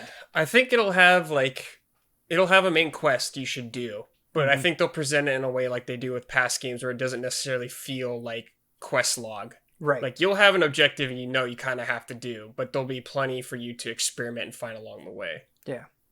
Yeah, my hope is like how Breath of the Wild's world rewarded you for just looking around, and things really were emergent in that way. Like that's my main hope with this, because they've got the gameplay foundation rock solid, and their world design has been so good, but it's been so meticulously ordered in like a, Metroidvania kind of sense. So I'm curious what it'll be, and I think that'll have to be part of it, is like just rewarding discovery and taking chances and looking around. Yeah, they've done that in the past, pretty much with all their games. So I think it'll continue.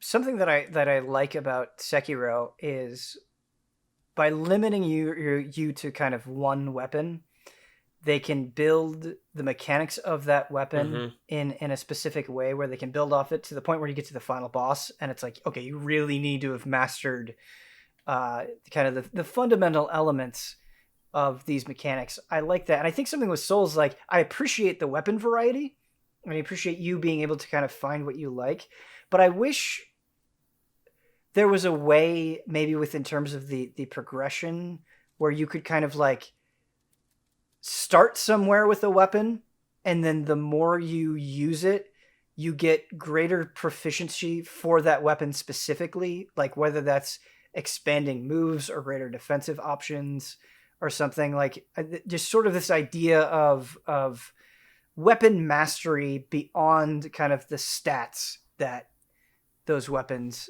focus on, if that makes sense. Well, yeah, it just depends how many weapons they want to have, I guess. Right.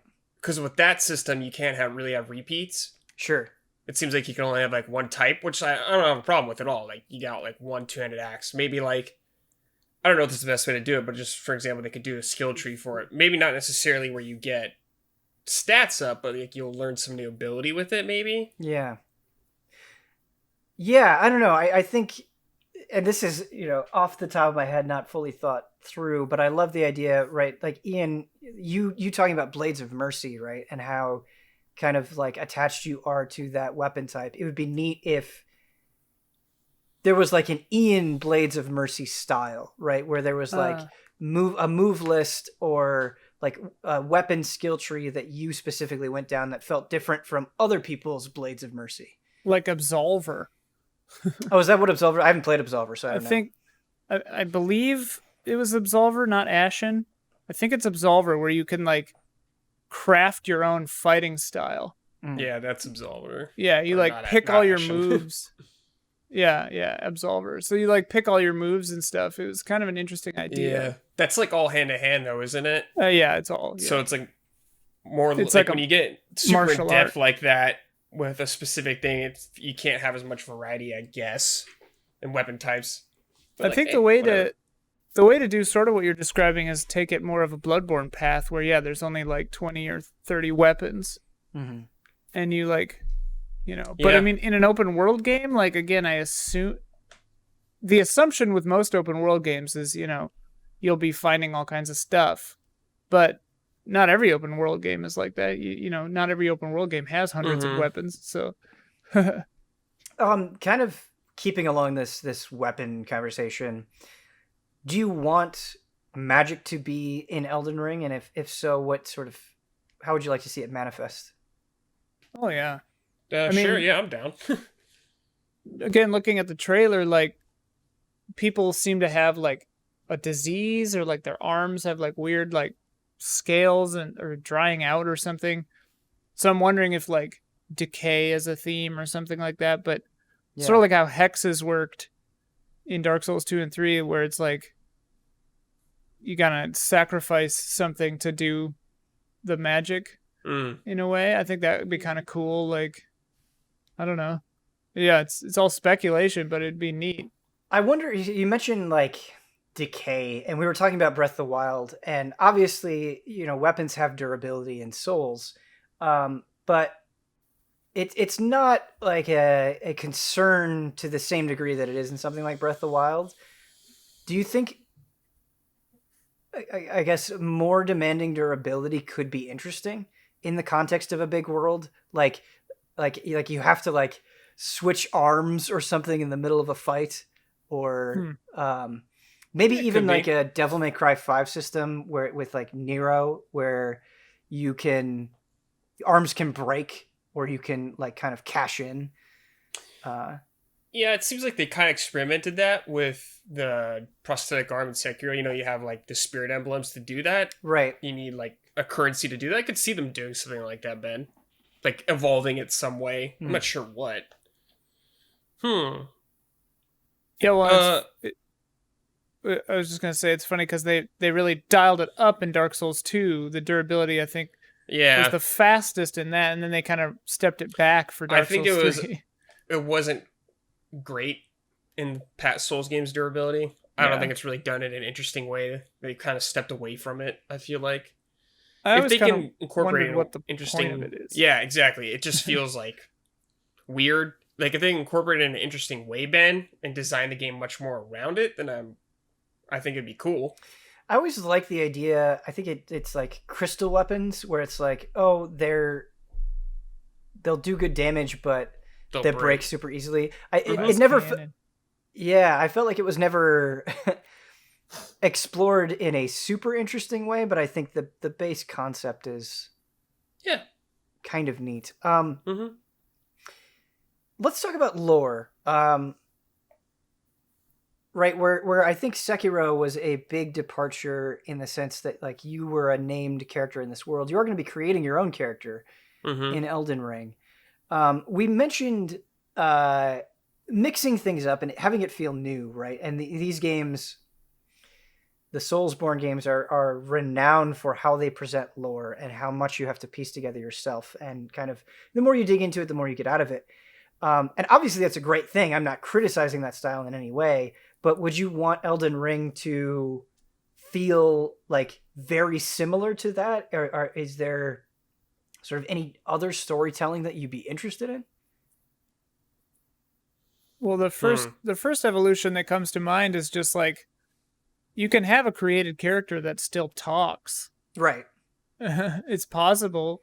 But like, my favorite thing about FromSoft games is their immediacy. And like we talked about before, like you don't want to have to sit through 3 hours of preamble before you actually start hitting things. And like, yeah, I mean, I'm to such an extreme that like, I don't even like it when games take camera control away from me, you know? Like I prefer I'm constantly in the driver's seat and it never takes that away. Which incidentally, I think Alana pointed out that for Cyberpunk, they say that's only going to happen like 3 or 4 times the whole game, where they take the camera and show you something. And I was like, oh, that's unexpected. But so yeah, I want a From Software open world game to feel like a From Software game, to have that kind of discipline, that kind of immediacy. But I wouldn't be opposed to, you know, lots of NPCs you can talk to for brief little snippets here and there if you want, and stuff like that too. I think of Outer Wilds, Ian. Yeah. Because perfect example, yeah. Like think about Dark Souls, and you know there is obviously openness in the Souls games, and there are different areas that you can go to. But I think about really expanding that and sort of this idea of an open world where you can kind of go in any direction, and applying kind of the Souls formula of storytelling to that, I think is really interesting, because like just this idea of you can experience the locations in such a freeform order that maybe your understanding of the story will be different depending on your sequencing of locations. That could be really neat and could be like a cool incentive for playing multiple times. Right. Like, and that's another Souls thing that I think is always fascinating, is NPCs where it's like, okay, you have to do this specific thing at this specific time in order to get the full story. I think when you apply that to an open world that is a lot looser, the potentials there are even more dramatic. Like, oh, you may not meet this character if you don't go here until later. I think that could be really cool. I think the Outer Wilds comparison, I think that is a really solid idea. I think that has a good chance of being what this game is like, where it's, you can go to any number of places and learn different things. Yeah. Sorry, I got like dust in my nose or something. Yeah. But yeah, I think that's right on the money, Ben. Let's talk about boss fights really quick before we wrap up this conversation. Brad, what do you want to see out of Elden Ring boss fights? Well, I think I like From Software how they handle bosses. I think the bosses will be like that again. These like challenging encounter kind of things. just like the weird type of bosses they could present, I think is what's interesting to me, and like what they can do to make it stand out. Like I always think of like one of my favorite bosses of all time now is from Sekiro's the final boss of that game. Yeah. And just the situation they put you in of this like almost gauntlet of phases, and each phase feels completely different from each other. Right. And just how different that felt from like past Souls games. Like obviously they like experimented with that in like Dark Souls 3 and stuff like that. I just think some of the enemies could be like the strength of that, and like with their moveset. Like obviously every now and then it's fun to be like, you're fighting 2 bosses at one time. Right. But I would like something that feels new, some sort of like event, but I worry about those not being fun. Like I think about boss fights that tried different things a lot of times, and it's like the Dragon God from Demon Souls or the Bed of Chaos, where it's like I appreciate the idea of it, but I don't enjoy the act of it. Sure.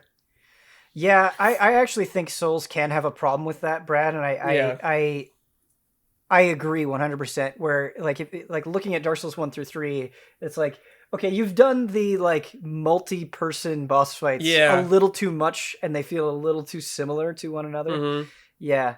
I think something that I'd really like to see with the bosses is I find the bosses that not always, but a lot of times that I am most interested in are ones that are kind of like built up or you have some personal connection to. I think Sekiro does that. Even somebody like Madame Butterfly like has this strong sense of character and story to her. That or like Artorias, right? Like, oh, there's this really interesting journey of getting to this point. And there are a lot of bosses that have that, but when it feels very personal and human in a way, it really draws me in. And so I love the feeling of when you're facing off with somebody, right? I think like Virgil in DMC is a good example of this, where it's like, oh man, like I know you're not just a bundle of mechanics. Like, yeah, you're something like, I think about like a companion you would have in a game, maybe for like half the game. Yeah. You have to end up fighting them or something like that. Yeah. Just kind of that down to earth connection with them. Yeah. Like, I'm cool with some weird monster kind of thing being in this area. Yeah. Like, because it usually makes sense, like, why it's there most of the time. But I agree, like, some more narrative connections can really help strengthen a fight. For sure. Yeah, I like that, too. Something I wondered about, stop me if this is what Brad said, too, but something I wonder about is, because every Souls game and Sekiro, like, have had arenas. Like, they lock you into a place to fight the boss. Right. And if this is open world, I wonder if you can leave. Yeah. Like, yeah, that could be interesting. Can you just like stumble upon a boss, go, oh crap, and leave? Ian, I really like that idea. Yeah. That was not like, something I was thinking about at all. You're just in a big field and some boss comes at you or something. Yeah. Well, I think about Dark Souls 2 and the Pursuer.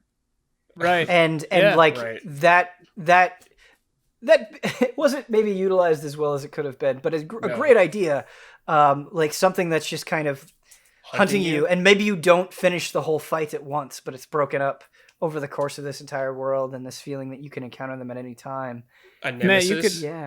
You could have both. You could have the thing you said and this at the same time, where like this person's hunting you throughout the whole game, and like the damage you do to them maintains. Like and it just builds up and builds up. That'd be crazy, yeah.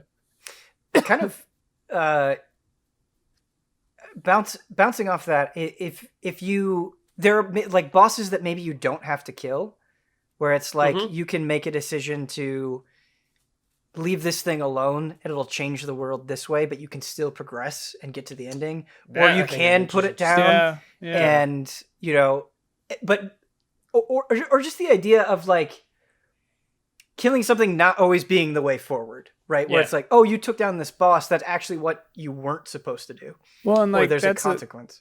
That's a strength of George R.R. Martin's world building, right? Is like the politics, like everything is about like who controls which region and tra-la-la, and like how crazy would it be in a FromSoft game if like killing this boss makes this region friendly to you or something. Like you could have stuff like that happen. Who knows? Yeah. like when I was talking about Witcher earlier, I'm like thinking about Witcher 2 a lot, and like there's a point in the game, like really early in the game, you make a decision about who to go with, and depending on that choice, you like see things completely different, like a completely different area. And I wonder if they could do stuff like that. Like start the game, you pick a kingdom or something you want to align with, and you like are with them. Something weird like that. Yeah, would really help. Fire Emblem Three Houses is a great example of that. Sure, yeah. Crazy example of that. Right. Yeah. We had a question on the podcast that we were all on, and the question was like, has a wait for a game like ever been brutal? I think it was like, have you ever played something and then the wait for the game was brutal? And we're not playing Elden Ring in this point, but this discussion is just making me so eager and excited for what's going to happen. There's so much we don't know about the game. Yeah, absolutely. Which is exciting. What's crazy though is like I fully expected to have seen more by now. I did too. We all did, yeah. I did too. Yeah. Mm-hmm. Like I thought this year we would have seen something, and I mean we still could, but yeah. I have to wonder. Like this has just been such a crazy year, and there have been so many understandable delays due to the situation. Yeah. I wonder if maybe we were supposed to be more, and something was taken off the table, or what. But that is just pure speculation. I'm sure they were impacted by this. Yeah. Are we ready for some emails? Yeah. Are you ready for some emails?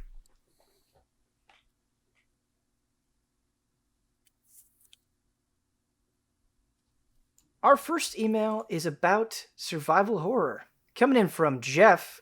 Greetings and salutations, Ben and allies. I love survival horror games. The only catch is I love watching them being played rather than playing them myself. I find that when I play games like Silent Hill, Resident Evil, Fatal Frame, I'm so consumed with playing the game to get as much out of the experience than when I watch someone else play it. I can become fully invested when watching in the ambience and mood of the game when I do not have control over what is happening. I first noticed this quirk when I sat back and watched my friends play Eternal Darkness. I had way more fun watching them play rather than when it was my turn to play. Yet this is an entirely different experience to me comparing to watching a movie. I get far more of watching a horror game being played over watching a horror film. Does that make sense to the allies? Do you feel this way about any genre of games that maybe you enjoy watching over playing?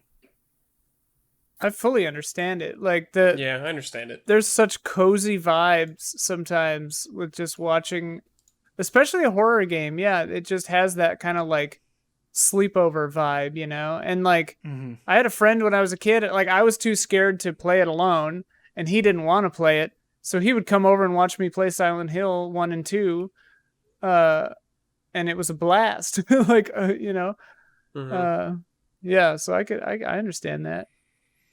There was a night in high school where my group of friends, we stay up all night playing Silent Hill 2, and just seeing some of those story beats and moments together, that communal experience was incredible. It was so good. Yeah. I enjoy watching like pro StarCraft 2 because they're playing. I think the reason why I enjoy watching it is not that I don't enjoy playing RTS games. I do, but they're just playing at a level like a million times beyond me. They just like look like superhumans. That it's fun. I don't do it very often, but something I do watch a lot is people playing fighting games.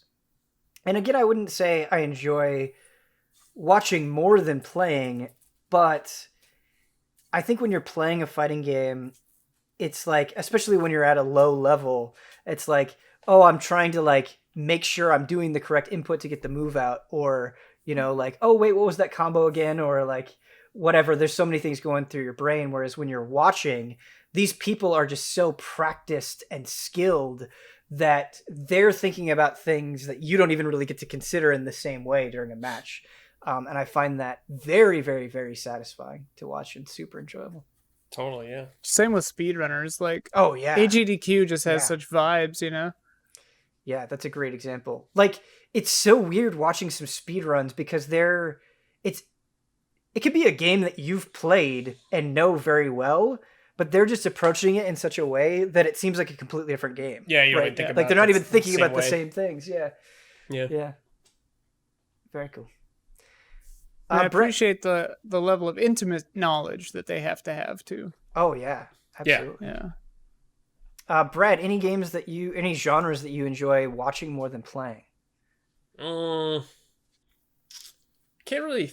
I guess maybe RTS, because I don't really play a lot of RTSs, but sometimes I watch like Warcraft 3 people play and stuff like that. I guess that's about it. I think when I was younger, I was like that more, where I'd enjoy watching more.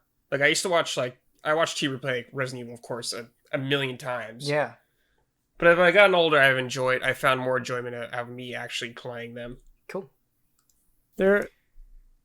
Some of the easy live-ins, like laying back and just like watching the other people play like Metal Gear or something. Mm-hmm. It's Could just be fun, yeah. Real chill, real nice.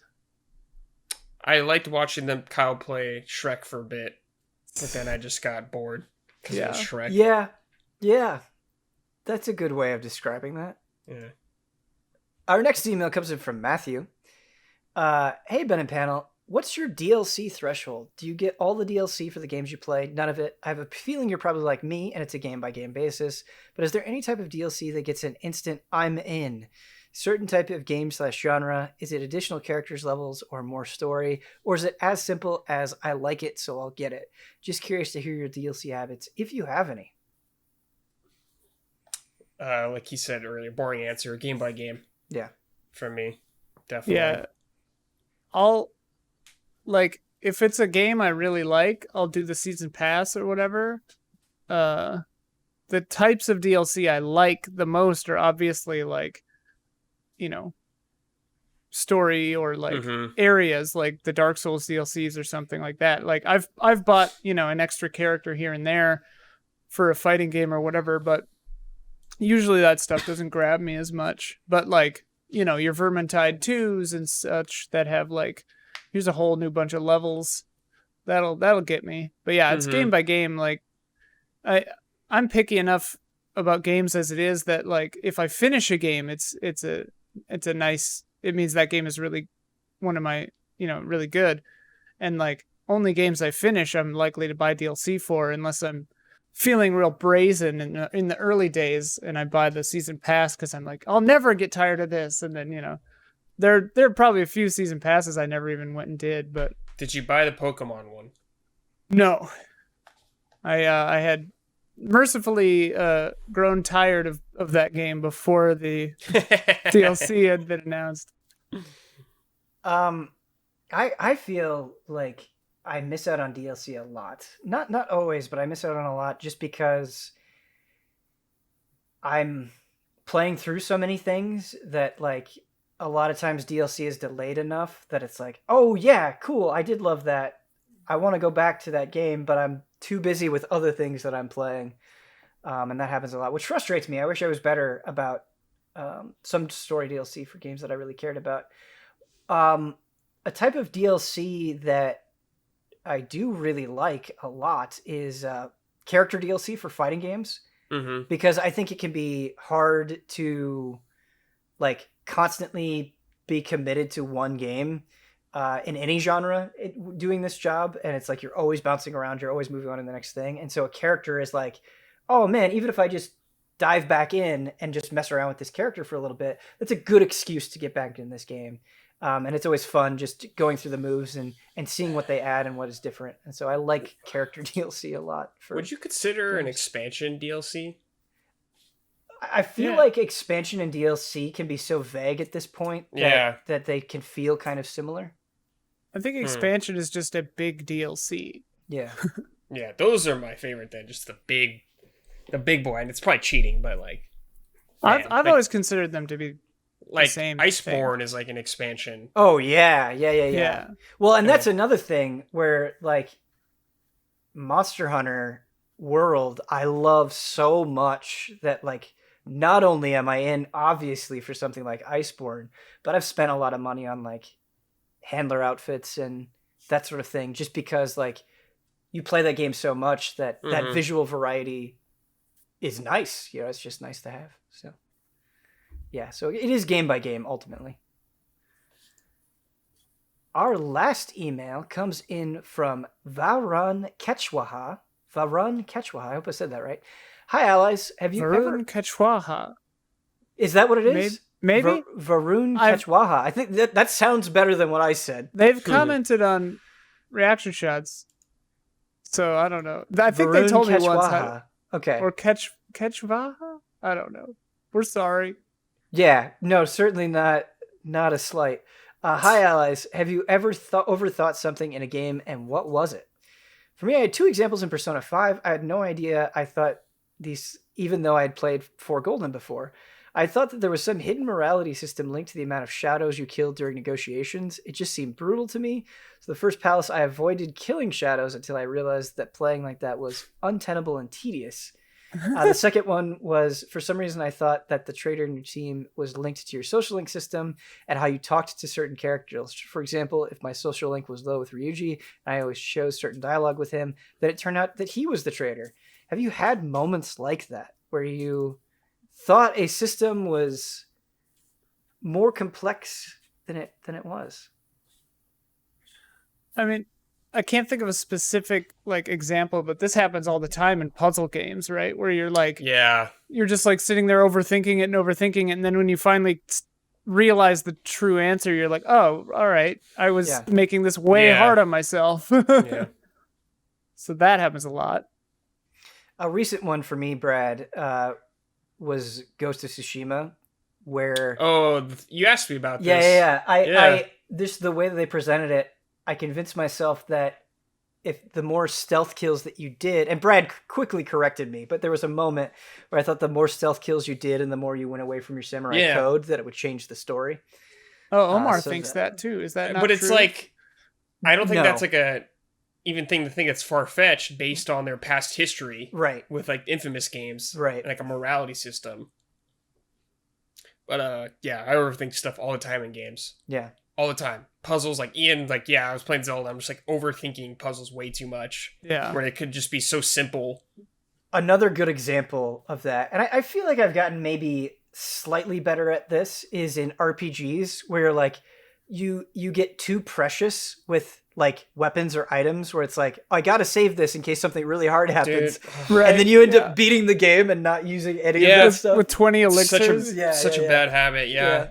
That's a good example. But also it's kind of fun because at the end you're I didn't even need that stuff. Didn't even need that stuff. It happens to me a lot too, where it happened to me recently, where I'm looking for an item or something and I assume that it's gonna be hidden deep into an area, so I'm looking around forever, and then someone else tells me oh no, it's it's right by the front. And I just missed it, It's just oh, damn it. I wasted an hour and a half walking around like an idiot. Speaking of that, a feeling, one of the number one feelings that I hate on a stream is when you're playing a game and you're lost.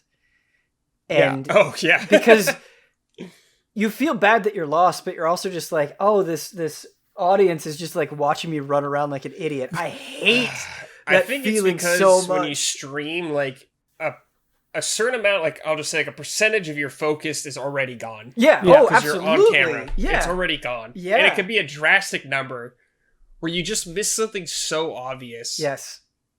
Well, and because you always have that concern of not wanting your gameplay to be boring. Right. So then it'll cause you to be hasty and make mistakes. Yeah. And end up making things take much longer.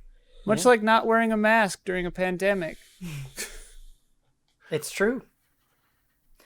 It's true. Thank you to everybody who wrote it in an email. The email address is askeasyallies@gmail.com. One more time. That is askeasyallies@gmail.com. Some great questions this episode. If you would like to send in a great question, please do it. I love reading through them. I love pondering them, all that stuff. Huge thank you to my panelists, Bradley Ellis and Ian Hank, for joining me. Of course. Talking some Elden Ring. That was fun. And I can't wait. I know, me too. We will see you next time.